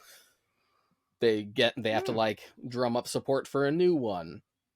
Even stuff like they get screwed over because the one of the partners gets sick, and just like going into like how much of a grind it is to be in the manga industry. Yeah. Because they're pushing shit like that out on a weekly basis. It's not like the monthly standard of Western comics. And it's also often a case of like writer and artist most of the time tend to be the same person. Yeah. So it's not you're like, well, I could just write the script and leave it to the artist to like draw it. So exactly. Really great series. I'm glad I read it in manga form, but there is an anime and it did cover all of it. The only place it's on, I think, is Hulu, of all places to watch it legally, but it is there. But there is no dub. They never made a dub for it. Meh. which I know translates to you'll probably never watch it. No, I will watch it. I watch some. I do. So great time, especially if you're interested in like the creative world and you want to know how like the sausage gets made, and just like it's very inspiring. Nice. I like it when mangakas have their like big, super fantastical passion project, and then they move on to something way more like low key. Because Arakawa did the same thing for that after Full Metal Alchemist. Like now, Silver Spoon, which is just about farming, because I grew up on a farm. And you're just like, yo, the shit still kind of slaps though. After that, I read the 3rd volume of Something is Killing the Children. I read a couple others. Oh, there's okay. still, I'm sure there's still volumes I haven't read. Plus, there's a spin-off and the like. Yes. So that seems to be doing well for them over there. That's cool. I read I only read this because I had already heard good things, and then after the DCU announcement that James Gunn put out about adapting it, I read Supergirl Woman of Tomorrow by Tom King. Oh yeah. And it was good? Really fucking good. And this is coming from someone who's like not a big Supergirl person. Like when it comes to Superman, I'm just like, the more fucking Kryptonians you add, it's kind of like the Saiyans in DBZ, the last of the Saiyans. Just like, well, you sure? Because a bunch of them keep fucking popping up. It's the same thing with like Order 66 with like Star Wars. Like, how many Jedi made it through? You're like, God damn it. Did you kill any of these fuckers? Jesus Christ. But after I am gone, the last Jedi you will be. You're like, you sure? We got like 10 of these motherfuckers running around. You sure about that? There's a lot of them. I mean, to be fair, Let's not get on a tangent for Star Wars. Okay, go ahead. I gotta rattle these off. Go ahead. Yeah. After that, I read Batman White Knight Presents Harley Quinn, which is like the little nice. Harley Quinn one-shot that they did. Really good. If you like the White Knight universe, it's been consistently really impressive. I'm currently reading the Beyond one now, and so far it's super good. Nice. Sean Murphy and Clay McCormick. Yep. Then after that, I read Green Lantern Earth 1, like Volume 1 to Volume 2. We had talked about this on an episode, I think. Yeah, we did a whole episode about it. We did a whole episode for Green Lantern. Yeah. That was super fun. And then a lot of this year was filled with Brandon Sanderson. I read a lot of Sanderson this year. Yeah. But the first thing was Tress of the Emerald Sea, which is his which was the first of like the 4 big Kickstarter books. Okay. Yep. Super fun and charming. It has a very like Terry Pratchett, like William Gold, like vibe to it. So it has like a Princess Bride vibes to it in terms of the way it presents its fantasy and like its sense of humor and just how charming it is. Very well done. That's very cool. After that, I read Unmasked, which is an autobiography by Kane Hodder. Oh, cool. So it's about his history in like horror movies and stuff, and being a stunt man, and also like the fire stunt that actually gave him like extensive scarring all over his body, which is like a thing with him. Yeah. And like conquering that and like all the stuff he had went through because of shitty hospital practices. So good read. It later turned into a documentary, so you could either read the book or just watch the doc, but obviously the book goes into more detail about stuff. Very cool. Then after that, I don't know why, but like it was a book I always really liked as a kid, and I was just like, it's cheap on Audible, I'll just grab it. Why not? I read or listened to Dear Mr. Henshaw by Beverly Cleary. Oh, which I don't know. I was just thinking about it. It just kind of popped in my head. It's like, I remember really liking that book. Okay, yeah, no, I don't know if I ever read that. Then after that, I also read its sequel, which I didn't know there was a thing. It was called Strider. So I read that too. That was also solid. Then let's see. After that, I did read the solo Rorschach book that DC Black Label put out, which Tom King also wrote. Yeah. Interesting. It's it takes place in like the same continuity as the HBO show. Like the events of the HBO show are like brought up. Interesting. Yeah. That's really cool. So it's like in that continuity, less that instead of like Doomsday Clock stuff. Yeah. So interesting book. I don't necessarily think it needed to be a Rorschach book specifically, but what's done with it is still interesting. Yeah. Rorschach, selling it as a Rorschach book, obviously brings in people. Then I read the first volume of Doom Patrol for Grant Morrison's run because I've been meaning for the Oh, longest time to gear up to actually watch the show. And I'm yeah, just me like, let too. me fucking read Morrison's run first before I do anything else. So I'm like slowly chipping away at that. Slowly. Yeah. You're like, I hear that's the best DC show, and you're like, eventually I'll get hmm there. Like, Then I reread through all the original run of The Sandman because we did it for book club. nice. Then I finally started the Stormlight Archive, which is like Brandon Sanderson's big epic fantasy epic. His Yes, like the big one. his planned 10 book series, which is 4 Jesus. books in, soon to be 5 next year. Fuck. That man is And unstoppable. they are bricks, but god damn have they been good. I was Yeah? intimidated because the reason I went into it was because one, I started reading Sanderson through the Mistborn books, and apparently I need to catch up on Stormlight for the latest Mistborn book because now the books are starting to get like very connected within like his Oh. spanning universe. I'm like, shit, now I got to do homework, which has included reading all the Stormlight archive. So I'm 3 books into it, and they've been fantastic. You can see the Nice. influence from like other series that have preceded it, like the Wheel of Time, but I'm also still interested. Hey, I've nice. only I only read The Eye of the World, which I liked, but it would have been just as good if it was half as long. And I will die on that hill. All right. All Is right, that F. all the Sam. No, books? there's still more. I'm trying to Oh rattle my them god. off. I'm scrolling through because I separated it into volumes. I'm like trying to skip shit I've already talked about. Yep, all the Sandman. Read through all of the Promised Neverland. Good time. Nice. I had gotten into it Okay. because the first season of the anime was great, and then the fucking second season of the anime was hot Was garbage. So I read the manga instead, and yeah, the manga is much better. nice. Nice. Yep, more Sando. We did Dark Knight, which we talked about for Mask of the Phantasm. Yep. Go I watch that episode. read the first novella of the Murderbot Diaries, which is called All Systems Red. That was solid, very funny. Huh. And I read the second Jurassic Park book, The Lost World. Oh. Much different experience. While the first Jurassic Park movie is already a loose-ish adaptation of the book, it still kind of keeps Yeah. the core what that plot is. Yeah. They still Lost, get stuck on the island yeah, and the everything Lost goes World wrong. book and the Lost World movie are very different beasts. They're like completely different. Yes. Yeah. It's like they took some leaps and bounds away from the for the movie. They Which were is just weird like, no, because no. the reason why he wrote a sequel in the first place was because Spielberg was just like, can you write a book so I can make another movie? Okay, here's another book. Okay, now what if we use almost none of it? What if we say fuck It's that just and like, make a terrible movie? it's like, this was instead? your idea. I didn't even want to write a sequel to begin with. That's super funny. So those are books. That's the books. Good. Okay, and we covered what you read. Yeah. So now we're getting to the big boys, which is movies. Yes. So I can let's kick them off. yeah, I How can should we rattle do them this? off. I mean, let me start, and then you can go into yours. Yeah. I think that's probably because you just did all that writing and stuff. So might as well let's change it up. Mhm. I'll try to go decently fast here, but of course, we're trying to give some time to these things.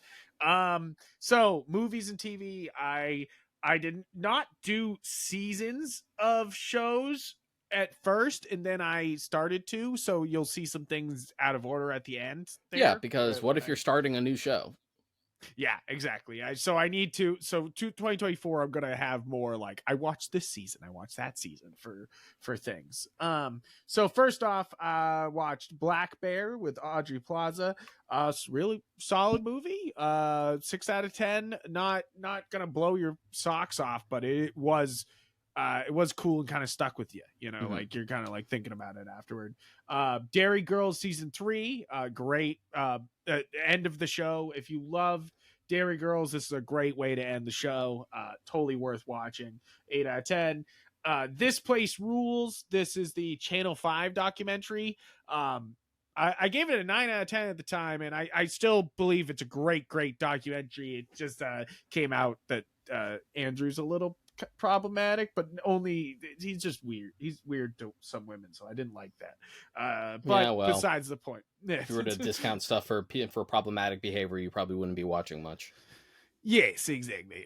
Which is not great. But Gunbuster, the movie, because I was trying to watch, I'm trying to watch, as much Anno stuff as I can.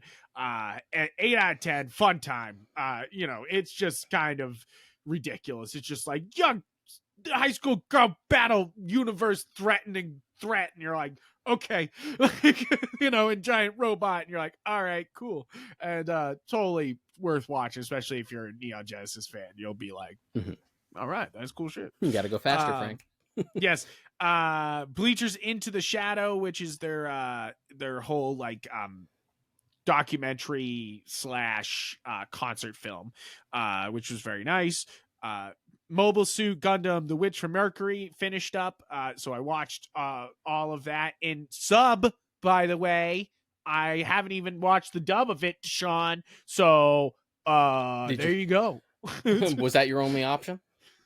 Yes, it was at the time, but well, there you go.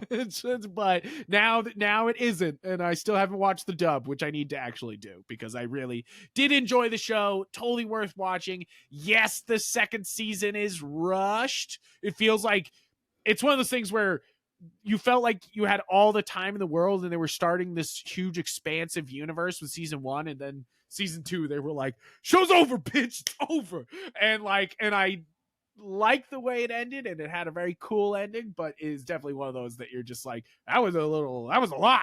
You shoved into season 2 there. Fuck. Keep going.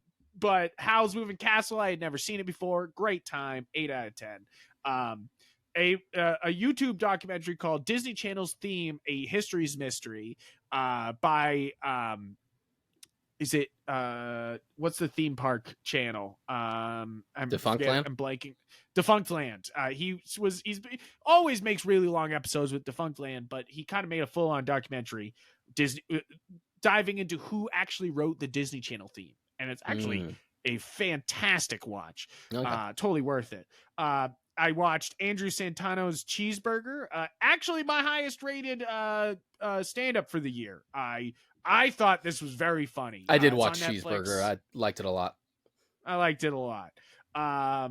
Gone in the Night, I don't remember that much. It was a 5 out of 10, so I don't remember that much, but it was a horror movie, I think. Top Gun, because I'd never seen Top Gun before. I enjoyed it. It's very gay, but I'd say I did enjoy Top Gun. A lot more than I expected. I always kind of stayed away from it because I grew up, my dad in the Navy and his dad in the Navy, so it's one of those things that I'm just like, I don't really feel like I need to watch Top Gun. Yeah. But I really did enjoy it, and then I watched Top Gun Maverick right after it. Much better movie actually. Just I miss all the gayness. I feel like I don't know. I wouldn't often say that. That was something I joked about. No, I mean it's not unlike like when we were talking about the Hellraiser reboot, where it's just like this isn't nearly horny enough to be a true Hellraiser movie. Where you're like, I had said the same thing with very good, when we but saw. not gay enough. I think I had said that exact thing when we went to go see Sonic 2 and they had the trailer for Maverick. I'm like, this doesn't look nearly gay enough to be a true Top Gun sequel.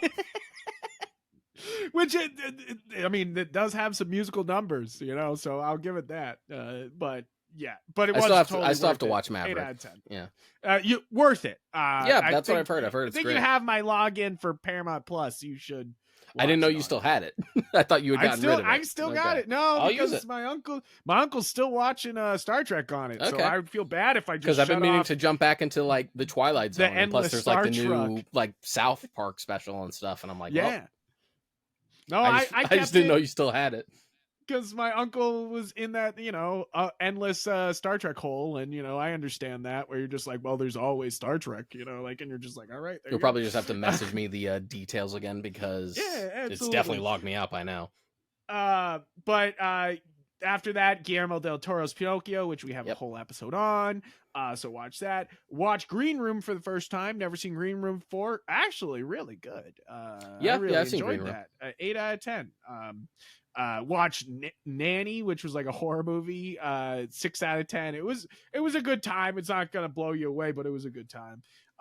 Then we watched this HBO series called Love Off the Grid, which was just like, these guys live in the woods. Can they find love even if they don't want to talk to people? And you're just like, oh, geez. But it was a fun watch, even though I'll give it a 5 out of 10 because it's not like a well structured show or like well written or anything or well put together. It was just a funny time.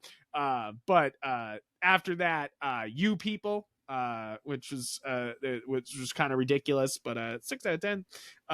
After that, Texas Killing Fields, which is a documentary, quite wild. 7 out of 10. Another documentary show called Street Food on Netflix. I'm sure you've seen it. They do tacos now. It's now turned into like a whole thing, like street food tacos, street food hot, like they've turned it into a series. But the original show was actually really good. Mm-hmm. I gave it an 8 out of 10. Netflix also put out a kind of sci-fi futuristic movie called Warriors of the Future. That was a Chinese movie with surprisingly good CGI for what is obviously a very low budget movie. But it's really quite cool. It's like the giant plant was trying to destroy the planet and they released an AI to kill it. And then the AI try to kill them. So now they have like two problems, and then they're trying to stop the robot while killing the plant at the same. It's a big like kind of anime like movie, but live Mm-hmm. action and on Netflix. But I'm describing all this, but 6 out of 10. Gotta go Like faster, Frank. we did a whole episode on Glass Onion. Go check it out. I watched Amain Warrior on the Borderline Core 2 because they had the second half come out. I like Amain Warrior on the Borderline, but do I wish they got rid of the weird AI mascots? Yes, please God, get rid of it. That's what I'll say, because that show would be 10 times better if they didn't have all the weird like cutesy AI stuff. Then I watched Stolen Youth, The Cult of Sarah Lawrence. Really good documentary, 7 out of 10. Watched a pretty bad disaster movie called Moonfall, 4 out of 10. Good time, but in like a bad way. Like you're like, this is a bad movie, but like it's good time. Then me and Deshaun talked about it before, but not in an episode. Roald Dahl's Matilda the musical. Mm-hmm. 8 out of 10. That if guys, that's all. For sake of time, go watch Matilda the musical. Very surprising. If you've ever watched that as a kid, you will really enjoy this musical. Actually, surprising. Watch The Strays afterward, which was a horror movie. 6 out of 10. Had a pretty good ending kill, but overall. After that, Babylon with Margot Robbie and a bunch of other famous people. Brad Yeah, Pitt, Damien everything. Chazelle. Yeah, I enjoyed it. 7.5 is what I gave it. It's Yeah, not I gonna feel like blow your socks off, but I love movies, so to like I a still movie haven't about seen making it, movies is a but good just time. the energy it gives off has always like spoken to me as just like a lot of people really shout on this movie, and I feel like it's not going to be. I feel like I'm going to like it when I watch it. Yeah, that's the thing, is a lot of people were kind of shitting on it, but it's just because it's kind of rude and crude in a lot of ways, and I think that it's trying to get that across, is that sometimes making movies is a dirty fucking business, and I think I enjoyed that, and some people might not enjoy that. Then Tales of the Jedi, which we did an episode on that, right? I'm We pretty sure we did did. we did. So yeah, 8 out of 10 on that. The next up, the Murdow murders, the Southern Scandal. Actually, really solid documentary. 7 out of 10. In kind of somehow current news, I watched Roadhouse for the first time this year, which I didn't think would be a current thing. And then yesterday they dropped the trailer for Roadhouse on coming up with Jake Gyllenhaal. And but that movie actually looks, I don't know, it might be good. I don't know. Roadhouse is it could wild be. and fun, but it's like also kind of a mess. So I'm not Yeah. against a remake. Yeah, exactly. So I I was for the original movie. I liked it, and I'm for a remake. After that, I watched Elvis, which I really enjoyed. It's the first. Um, what's that director, Baz Deshaun? Luhrmann. Baz Luhrmann. I don't love his movies. I don't. I really I'm don't. not. Because I you don't like even them. like his like Romeo and Juliet, and I can't stand it. I do like Romeo and Juliet. I will give it that because it's just I don't fucking like Moulin crazy. Rouge either. Yeah, I'm not a big Moulin Rouge fan, even though Mary is. And we've listened to. I do like the sound. I almost like the soundtrack more than I do Well, the duh. It's the because it's a movie. fucking jukebox musical. It's shit you've already heard. But I will say Elvis is, I think, his crowning jewel, other than Romeo and Juliet. I feel like it's probably his best movie.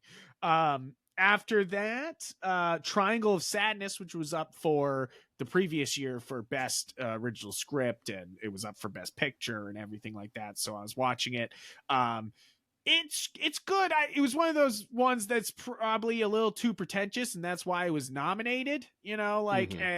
But overall, it is cool and has good performances and it asks some good questions. But yeah, it's not gonna make you be like, "Whoa, holy shit!" Like the next movie, Women Talking. Women Talking is I don't, it came out in 2022, so it's not my favorite of the year, but it would be out of the movies I've seen this year, probably in my top 10. How powerful everyone's performance is, the writing is, and just how tense that movie feels the entire time is incredible. Absolutely the highest recommendation for Women Talking. Then I saw the Disney Pixar Turning Red. Solid. I'm not. I don't hate it. I don't hate it. It's good time. I'm not gonna shit on it. Deshaun, have you seen it? Not yet. Turning Red? No, not yet. I think you like it. It's not gonna. You're not gonna be like, wow, Pixar's back, baby. But you're gonna be like, all right, or Disney's back, baby. But you're gonna be like, all right, cool. Next up, the Banshees of Inisherin. Inisherin. Inisherin, great movie, so good. Yeah. Yeah. Oh my god. Just yeah, it blew my socks off. Just really good stuff. We already talked about Creed 3 in a whole episode, so we won't talk about it here, but check that out. And I think we also did we do an Ant-Man and the Wasp Into the Quantum Realm episode, or we didn't give it a separate it? episode, but we did like take time to talk about it when we were doing. We did Creed take talk about it, so I won't go into it a little bit more. But yeah, at the time I gave it a 7 out of 10, and kind of now, in the context of it not even panning out to be anything with Kang, you kind of have to even drop it even further, like where it's just like, oh, so this movie that could have been like a fun precursor to more Kang madness, is even more not anymore, I guess you would have to more judge that if you watch Loki season 2, because Kang's still in that, and to see how at least that maybe ties something up, if there's any some sort of closure. Yeah, I just haven't seen Loki season 2. There you go. Yeah. Now, Capturing the Killer Nurse, a documentary. I think it was on Hulu or Max. Really good. 8 out of 10. Lullabies was a horror movie, which was actually really fun. It was like a Jewish horror movie. Totally worth it for that, it being unique in that aspect. But overall, it had some bad CGI and stuff like that. But like overall, actually kind of cool in some ways. Place to Breathe. And so these three are documentaries every year. I do this one film festival, VinFin Film Festival, which they highlight documentaries, and these three movies was part of it. A Place to Breathe, Unseen, and 25 Prospect Street. Place to Breathe was solid. Unseen was the real hero here, because Unseen was about like parents who are kind of floating the whole household sort of thing, like it was like kind of like how the government doesn't support these like these people who are kind of doing it by themselves, and it's kind of like talking about them, which was kind of cool. And then 25 Prospect Street is about a theater, which was, I think it was not as good, but it was a solid documentary. Um, then Gamera Guardian of the Universe, which is the original which is the 2000s Gamera movie. I Hmm. had never seen those Gamera movies. Solid, actually. A good time. Yeah, You know, like, I've heard that series, like that era for Gamera is like really good. yeah, it is. It's kind of like the same. It's kind of was a golden time of kaiju movies, because you had good Godzilla movies and you had good Gamera movies, and they're both kind of like have great special effects and great suit stuff going on, and it's worth seeing. After that, I saw Mobile Suit Gundam Twilight Axis, which is a very short. It's just a short, but it was solid. 7 out of 10. Then we had a whole episode on the Super Mario Brothers movie, so you can go and watch that. And we had an whole episode on John Wick Chapter 4, so go check that out too. So that's 2 movies in a row. A Significant Other, which I think was a horror movie. I'm pretty sure. Sometimes the horror movies and the documentaries get a little mixed up. But it's 7 out of 10. A really bad disaster movie we watched. Sometimes we just like watching bad disaster movies. Geostorm, really bad. Just spectacularly bad. 3 out of 10. Perfect Storm, though, that's a good disaster movie. I've never seen The Perfect Storm. I've seen the As Perfect Storm. somebody from, It's been a long time. who lived in Massachusetts, like I should have seen the Perfect Storm. Great, it was great. I had a great time. Would recommend. Then the Black Phone with Ethan Hawke. Yeah, adapted from a Joe Hill short story. Have you seen that one yet? I haven't. Yeah. You would like it. I think you would really enjoy it. Just as kind of like that modern horror movie kind of thing, where you're like, all right, cool. It's not gonna be like, oh Jesus Christ, that really scared me, but it is good. Definitely not gonna make you stay up at night, but Nothing does. Watching. Yeah, I know nothing does. Then The Rental, which was another horror movie, 5 out of 10. It wasn't as good. The Hole in the Ground, which it was kind of like entertaining, and then it kind of blew. It's one of those things where it had a terrible beginning and a great ending. So for a Hole in the Ground, the ending was kind of like the thing. So once it hit, it was hitting, but before that, it wasn't. You know what I mean? But then watch the special for Jimmy O Yang. Guess how much? So good. We have a whole episode on Guardians of the Galaxy Volume 3. You go listen to that. That is probably in my top 10 for this year. Still. And then next up, Triangle, which was another horror movie about a boat. Being in the Bermuda Triangle, and the boat just keeps resetting on them. It's some cool effects and cool things going on, but overall, like a 5.5. I'd never seen Heavy Metal until this year, so I watched that next, and gotta say, Heavy Metal's good. I saw Heavy Metal. I saw Heavy Metal when I was a kid. Yeah, I'm sure you did. More, but it's definitely not for kids, but it's definitely worth seeing. Ain't no such thing when I was a kid.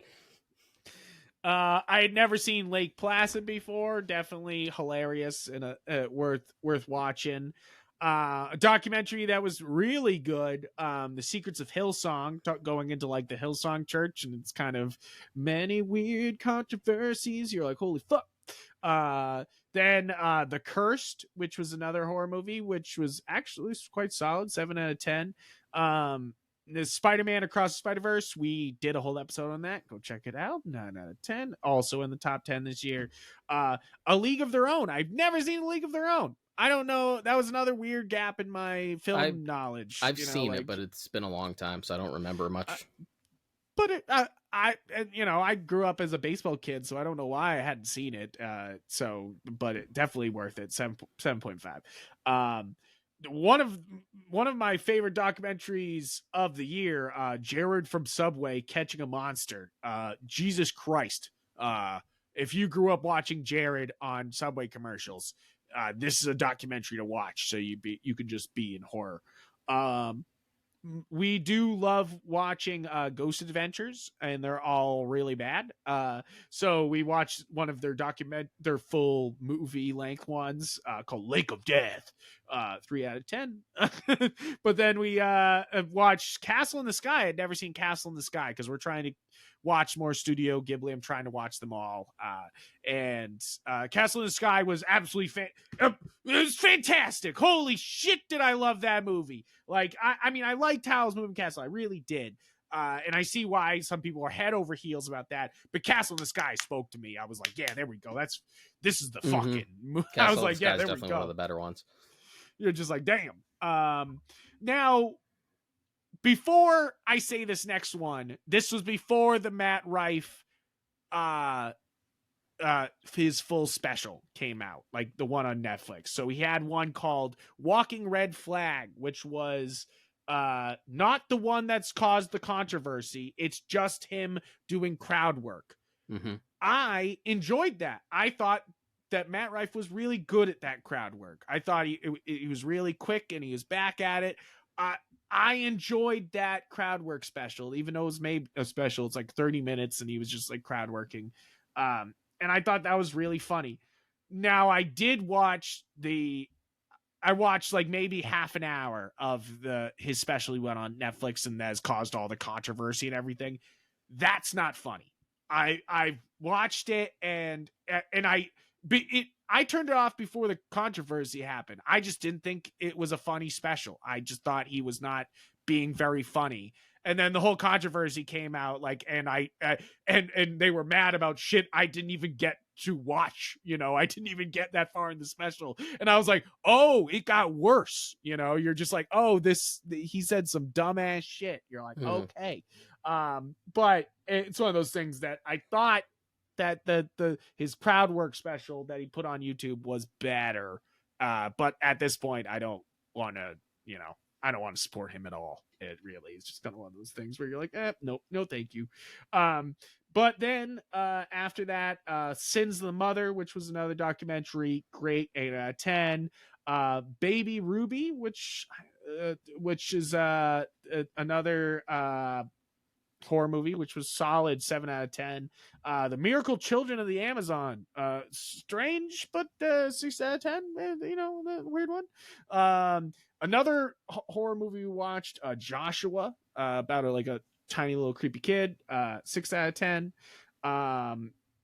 Enemies of the State, which is another documentary, 7 out of 10, solid stuff. We had a whole episode on the Last Picture Show, but 8.5 out of 10, good time.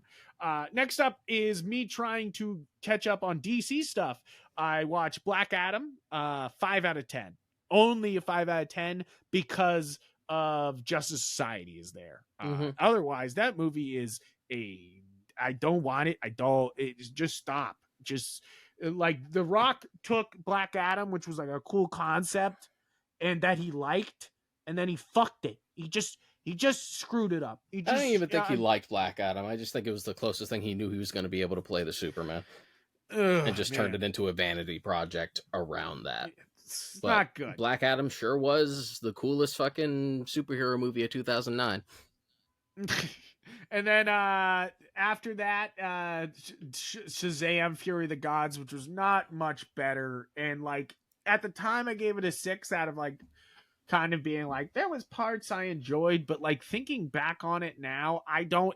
It's like I have more venom for that movie than I did walking out of it. It's one of those things where I'm just like, what was that? Why did we waste time? So it's like at the time I walked out being like 6 out of 10, but now I'm kind of like with the DC universe ending, I'm like, why did we make another Shazam movie and make it not cool DC villains or anything nice, like anything cool? Like we just swung at nothing here, and it's just a waste of time. But then DC League of Super Pets afterward, solid for a kids movie.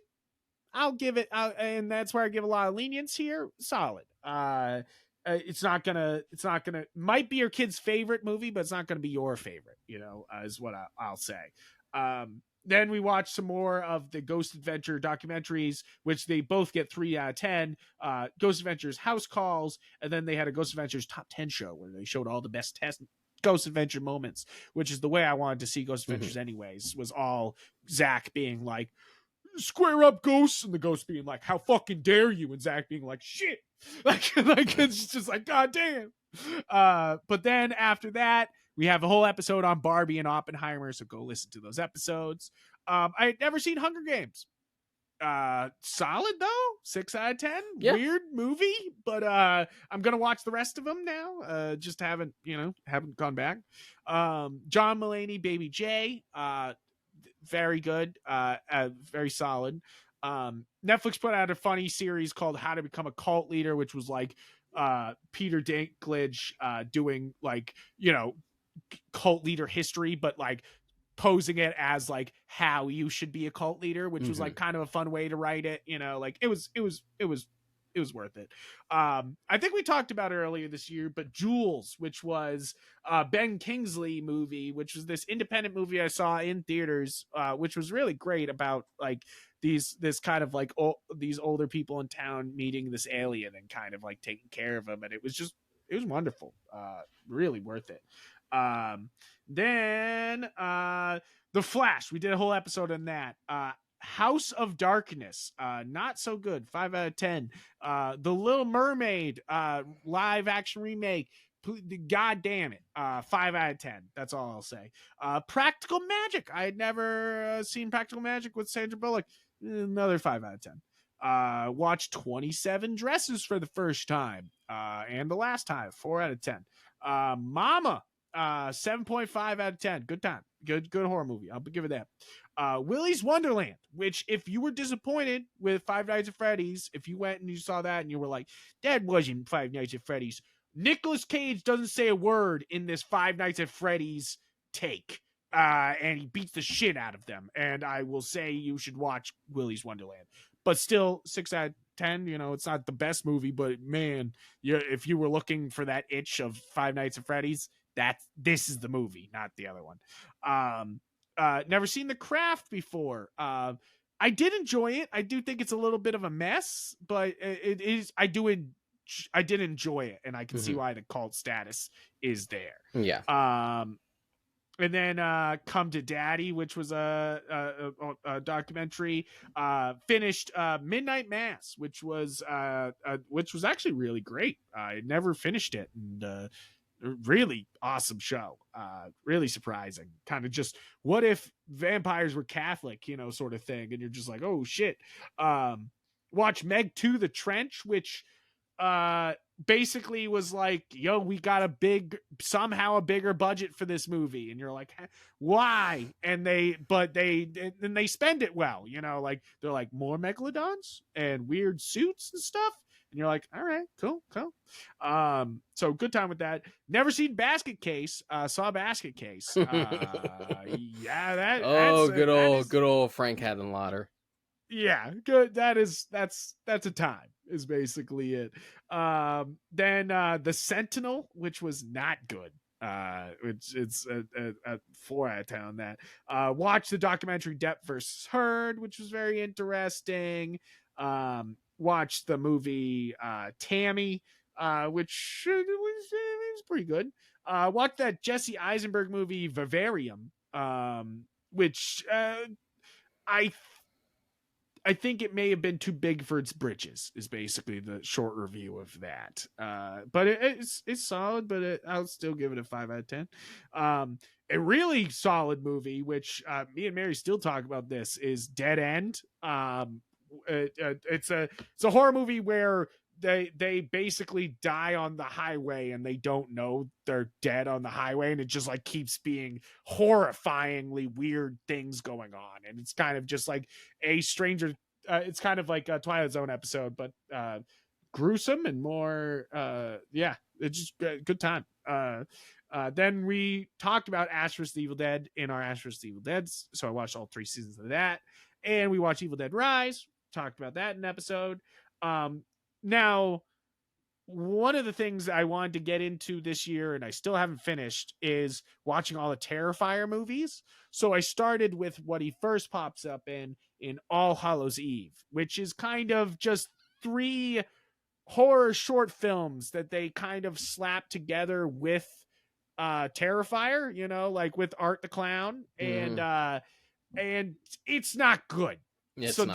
That's on my list this too. is not it's not Terrifier, you know, like that is not what that the series what everyone's talking about when they're talking about Terrifier, even though it might be the start. So it's good to see that start, to see that kind of like student film start, which you're like, wow, look at that style from this guy, you know, like I could see why they were like, we got to turn these short films into something, Yeah.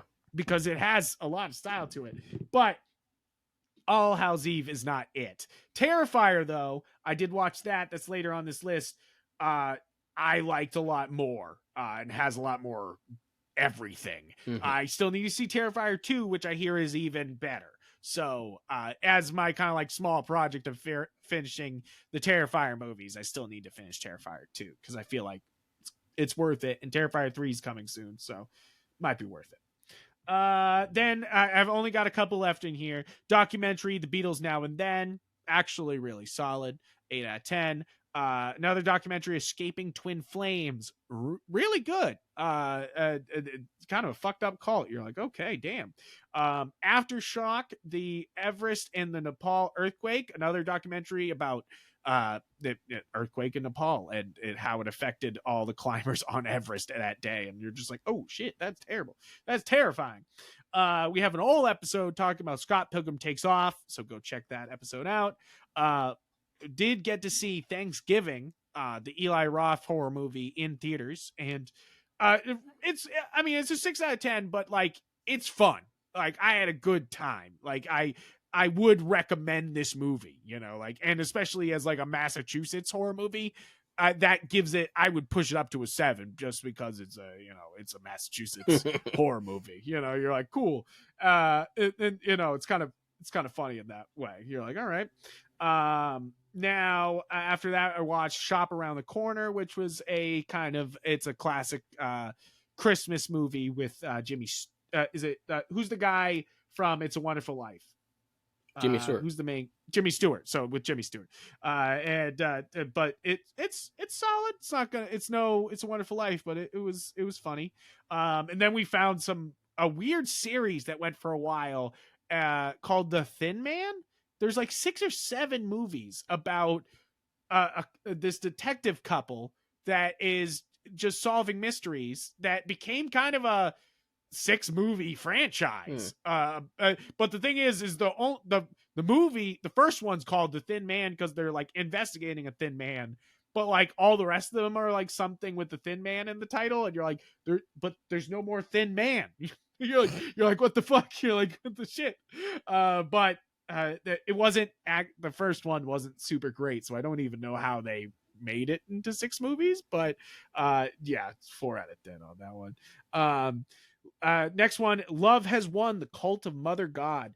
Super weird documentary where the cult believed that she was God. And basically, when she died, they thought she would come back because she was like, I'm Jesus. I'll be back in like 3 days. And they were like, okay. And they basically carried around a dead body over state lines and did a bunch of other illegal stuff with the dead body just to because they thought she would come back. They were like, yeah, you know, like, and you're like, no, no. Like, so kind of a horrifying watch, but in like a fun way. uh and then actually in actual fun things, Merry Little Batman was and for some reason Amazon Prime animated Batman Christmas movie. uh Totally worth watching. And I say that as a Batman fan, but also as like, you know, looking for good Christmas movies.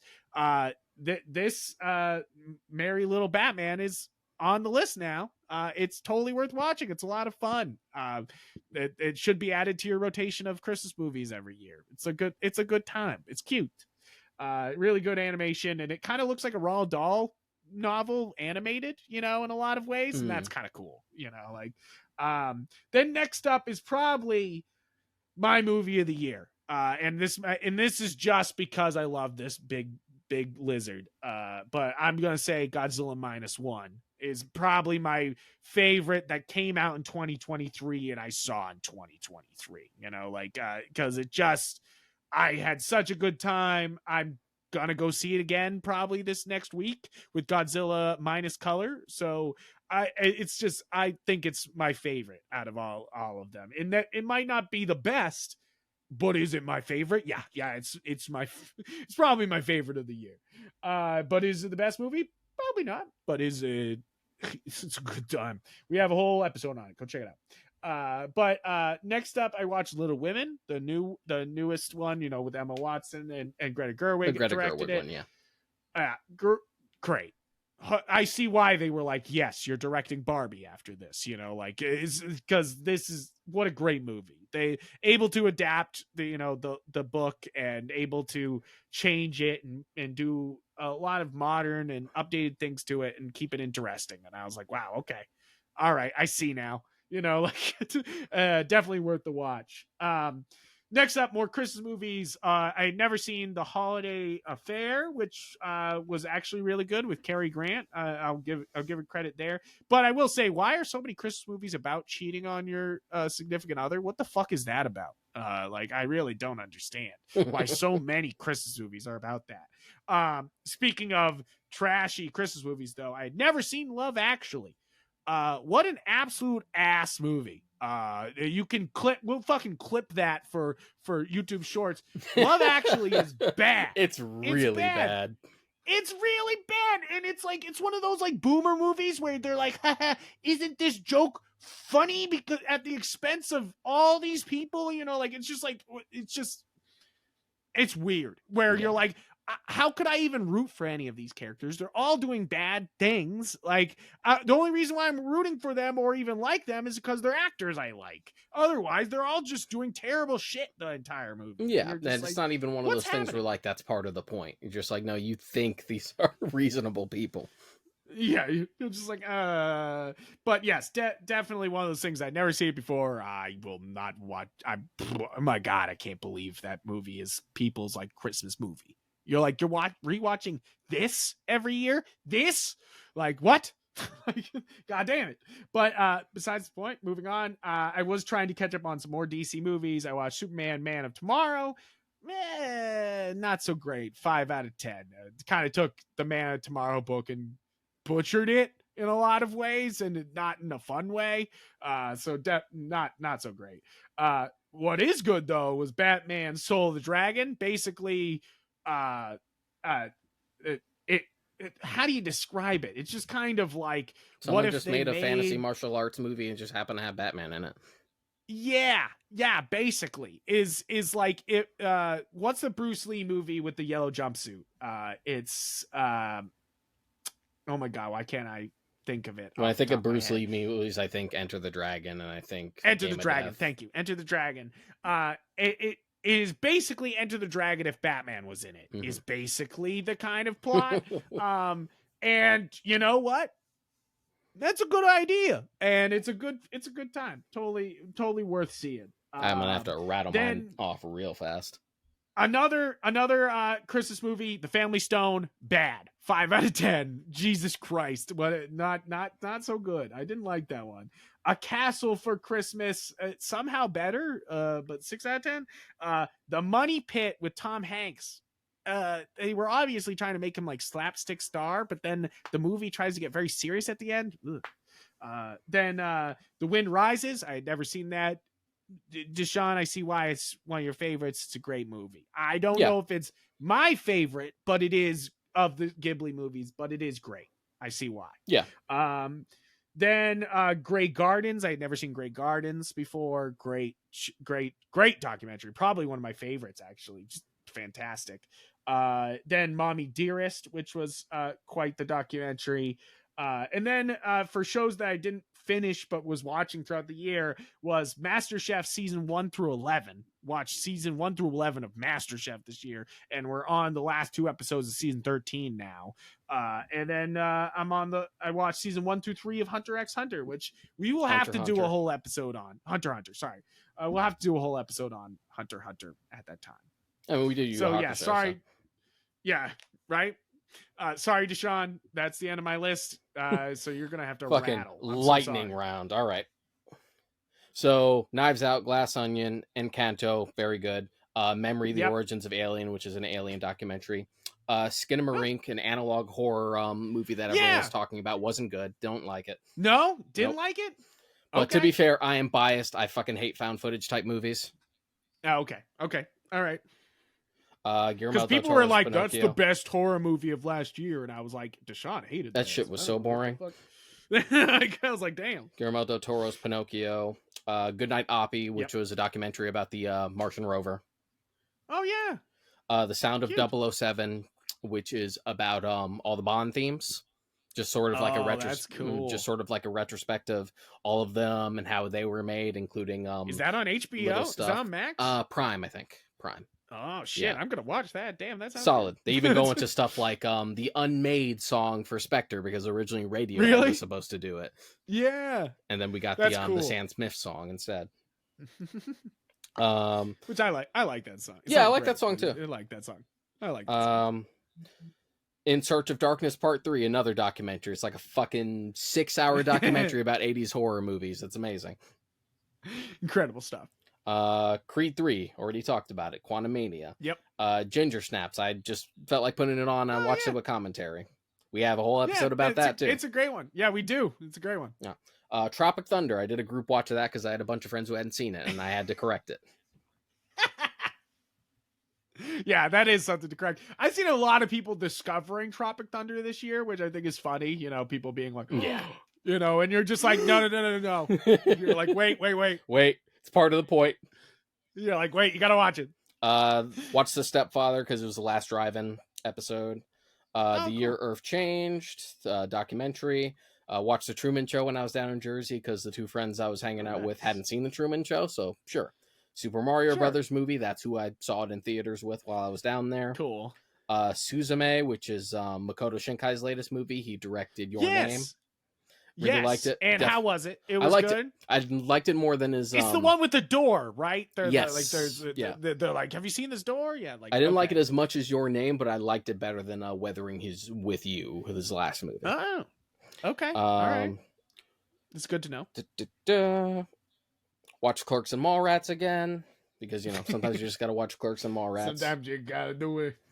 Tetris, which is the biopic movie that Apple TV put out. If you don't know the story of how Tetris was made, it's a whole ass thing that involved the Soviet Union, and is a very interesting story that I had already known about beforehand. So when they turned it into a movie, I was super excited to watch it, and it's solid. That's cool. Yeah, doesn't dramatize it too much.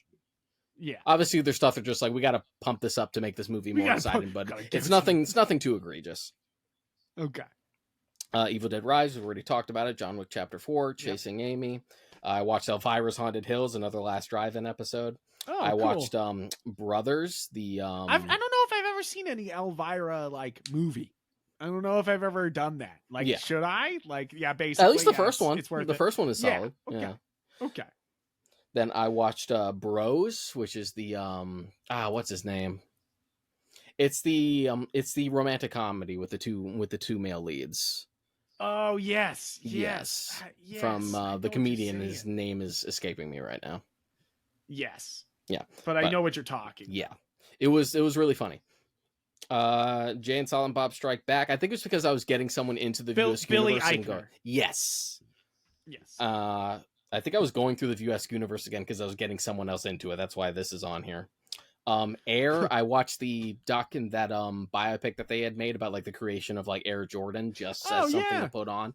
It was fine. I'm starting to get a little weirded out by all these like corporate fucking biopics about like products. Yeah, me too. Where they're like, we can make money because the founder made money, you know, like, and you're just like, oh. Well, the founder was a different thing. The founder's really good. Yeah. But like, no one wants to fucking, who cares about how Flaming Hot Cheetos were made? Yeah, that's coming. That's a Right? Yeah, T. just like That's a TV special, not a fucking feature-length film. hey, Anyway, they're looking for stories, you know. Popcorn, Another Last Drive-In, Making Apes, The Artist Who Changed Films, Nice. which is about the makeup artist behind the original Planet of the Apes movies, Oh, specifically the that's first cool. one. Yeah. I Under like the that. Boardwalk, the Monopoly story, which is just about like the different versions of Monopoly, how it was made, and like how crazy like What? the tournament scene and shit for it is. There's a tournament scene in Monopoly? I didn't know. What the fuck? Watch the original Fletch, Oh, nice. Yeah, just that's a good because one. That's I hadn't funny. seen it in a while. Zach and Miri Make a Porno, because we were doing more Kevin Smith stuff. Across Nice. the Spider-Verse, Watch the Menu. Yeah, Nimona. menu's great. Yep. What? Yeah, The absolutely. Babadook, Another Last Drive-In. Really? The Yep. Babadook was our last drive-in? Yep, Okay. it was the last Drive-In Cool. episode. Nice. Child's Play. This is where we start getting into like some horror movies, I think. Child's Yeah. Play, Candyman, 1990 and Candyman 21, Baby Driver, Last Night in Soho, Oppenheimer in theaters. This is then we're Barbie like for obviously in Oppenheimer. October at this point. That's why it's so like Potentially, yeah. Yeah. The Flash, Evil Dead 2, Army of Darkness, Evil Dead 2013, Evil Dead Rise. This was for gearing up for doing the episode. Ed, Ed and Eddie Big Picture Show, because I'd like gone through the whole series again. Nice. Violet Evergarden, the movie, super disappointing ending. If they just cut it off like 20 minutes, it would have been like earlier, it would have been perfect.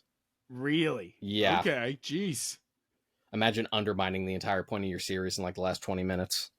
Jesus Christ. The Machine, the Burt Kreischer movie about Russia. Oh, you not very watched that? good. Didn't like No? it. No. Because I was like, Mark Hamill, yay. Like, I was like, hey, but I saw the reviews weren't fantastic. Then it's like so full like, October movies. Texas Chainsaw Massacre 2, One Cut of the Dead, Red Eye, Drag Me to Hell, The Ritual, Night of the Demons, Day of the Dead. Wait, how is One Cut of the Dead? Sorry. It's very How good. is One Cut? It's very good? Yes. Okay, cool. Sorry. Go ahead. Keep going. Yeah, I literally have like 5 minutes. I know. I'm so sorry. Night of the Demons, Day of the Dead, In the Mouth of Madness, Village of the Damned, Halloween 78, Perfect Blue. And I think that was it for like horror movies. And I started watching other stuff. Steve Jobs, because I love putting Steve Jobs on. We've talked about it. Who doesn't? Yeah, you talked about it. We've had a whole episode about it. You watch it often. Yeah. Gattaca, Gone Girl, Django Unchained, Nice. The Shining, I was thinking of Bottoms, rewatching Django. which I saw in theaters. That was actually really funny.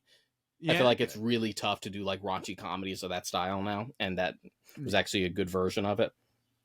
Oh, nice. Talk to Me. It was all right. I know everyone was really talking that one up. Living because I with... liked Smile, but I don't know why that wasn't on my list here. But like, I like Smile, but I didn't see Talk to Me. Living with Chucky, just a Chucky documentary about the series and like its impact on pop culture. Black Christmas, The Hitcher, the 2005 House of the Wax, which is better than I remember it.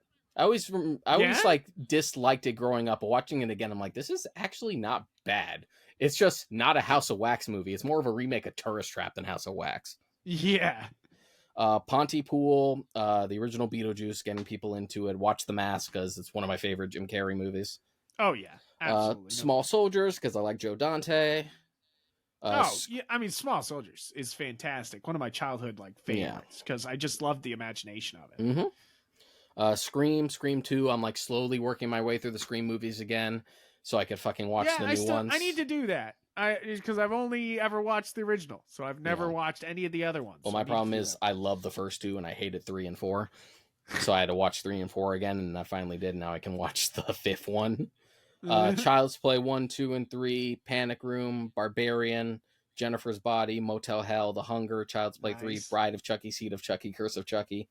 Oh my God. Albert Brooks Defending My Life, which is a documentary about Albert Brooks, the comedian and actor, and like the stuff that he's done, which turned into a whole kick of like watching a bunch of the movies he's directed, which I feel like I found a treasure trove of stuff. There's been really great stuff.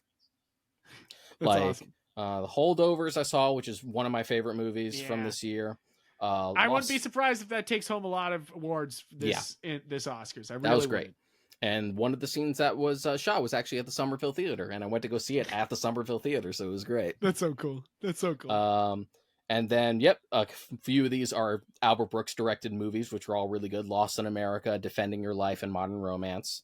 I saw Oh, nice. Saltburn, wild fucking movie. Yes, wild movie. But I will say, it's just a horror movie. Like I think that some people are just not used to horror movies in a lot of ways. People don't like, watch enough movies. Yeah, because I do think it's wild, and I think it's worth the attention it got. But I do. It's one of those things where people were like, I couldn't even like fathom, like, and you're like, eh. When I watched it, I was like, yes. Is it disgusting? Yes. Is it unfathomable? No. Not in my horror movie world. I don't know.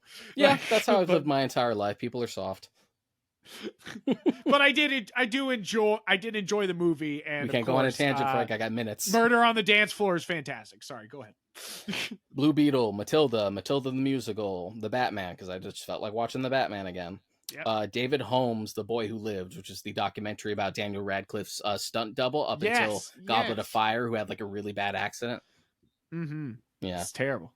Fantastic Mr. Fox, because I just felt like watching Fantastic Mr. Fox. It's a really good fall movie. Yeah, like it's not specifically a Halloween movie, but it gives you like nice fall vibes. Yeah, lots of leaves. Yeah. Tick Tick Boom. Oh yeah, I felt like watching it again. Really good. Yeah, and that's coming from someone who hates Rent, so they did a good job. What did you say? We're gonna have to do an episode on that. But what? Don't like Rent? I do not like Rent. No. It's okay. I understand. All you need to know about Rent is the Lindsay Ellis video essay. Have you watched the Rent video that she made? Yes, I think I have. Yeah. That pretty much sums it up. Yeah. American Made, which starts a whole fucking thing of movies that I watched near the end of the year that have the first word American in them. I was almost going to make a joke about like, wow, this franchise is really confusing. Because I watched American Made, I watched all 4 American Pie movies, I watched American Fiction. So it's just like, wow, super confusing. The Santa Claus, Paddington 2, which I finally watched the Paddington movies. They're really good. They're very fucking charming. That's awesome. Lost World Jurassic Park, because book club, -1, The Boy and the Heron, very pretty but a mess narratively. That's a thing with Miyazaki, even if people don't want to admit it. Saw X, which I actually surprisingly liked after hating the last 2. Wow. Yeah. Interstellar, because I felt like putting it on. Scott Pilgrim vs. the World. I watched one of the Dragon Ball Z movies, Fusion Reborn. I had gotten a friend who had never seen James Cameron's Avatar, so we watched the 2 movies back to back. Oh, back to back? Yeah. Jesus Christ. That's a whole fucking day. Jesus. I watched The Killer, which is Fincher's latest with Michael Fassbender. Really, really fucking dug it. It's like a better Hitman movie than either of the 2 fucking Hitman movies.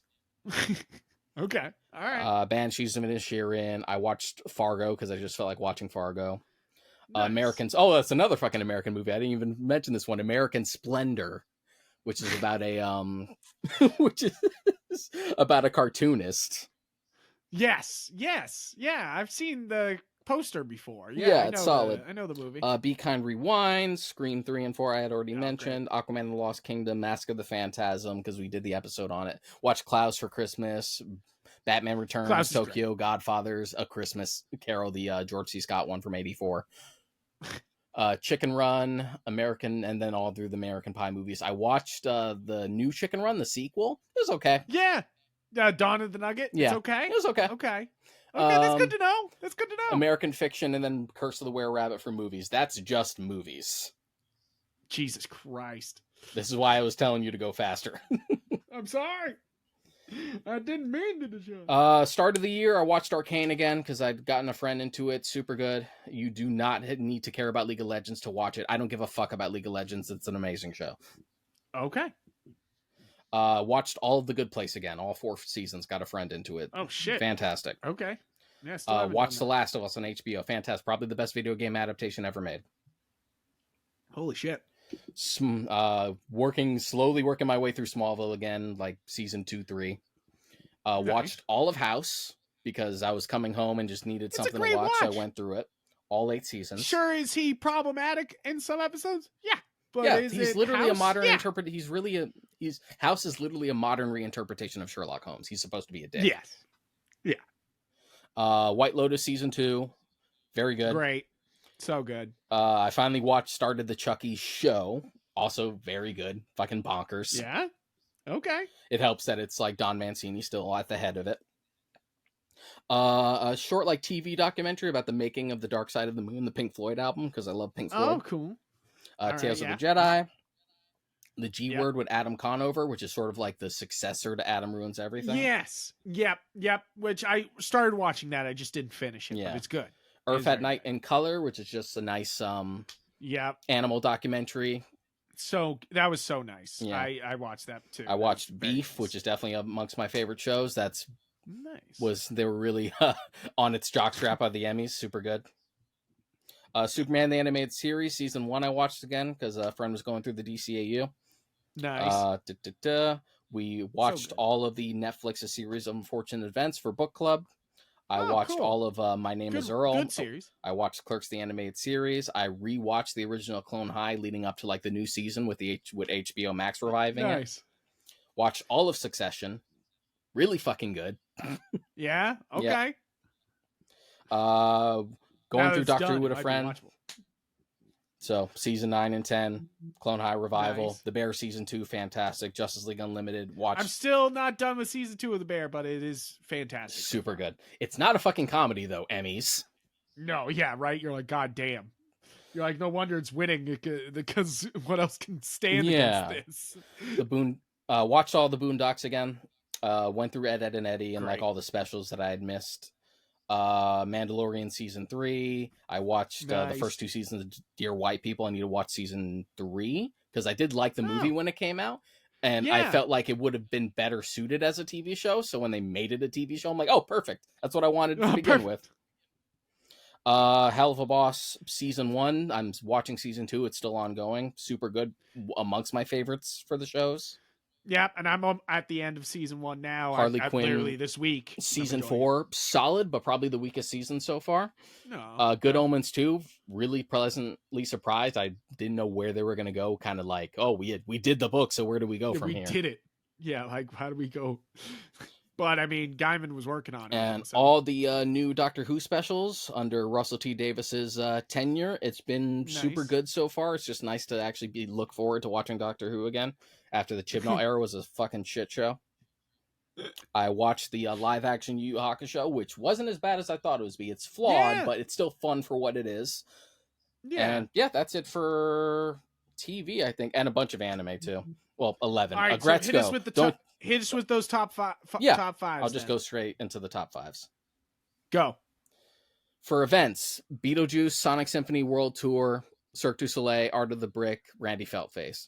For gaming, my favorite games of the past year were Gravity Circuit at number 1, Talos Principle 2 at number 2, Spider-Man 2 at number 3, Tears of the Kingdom at number 4, Viewfinder at 5, and an honorable mention to The Messenger. So you're putting Spider-Man 2 above Tears of the Kingdom? Yeah. Okay. All right. Favorite movies: number 5, Nimona; number 4, Oppenheimer; number 3, The Holdovers; number 2, Across the Spider-Verse. Did you say Nimona? Nimona, yeah.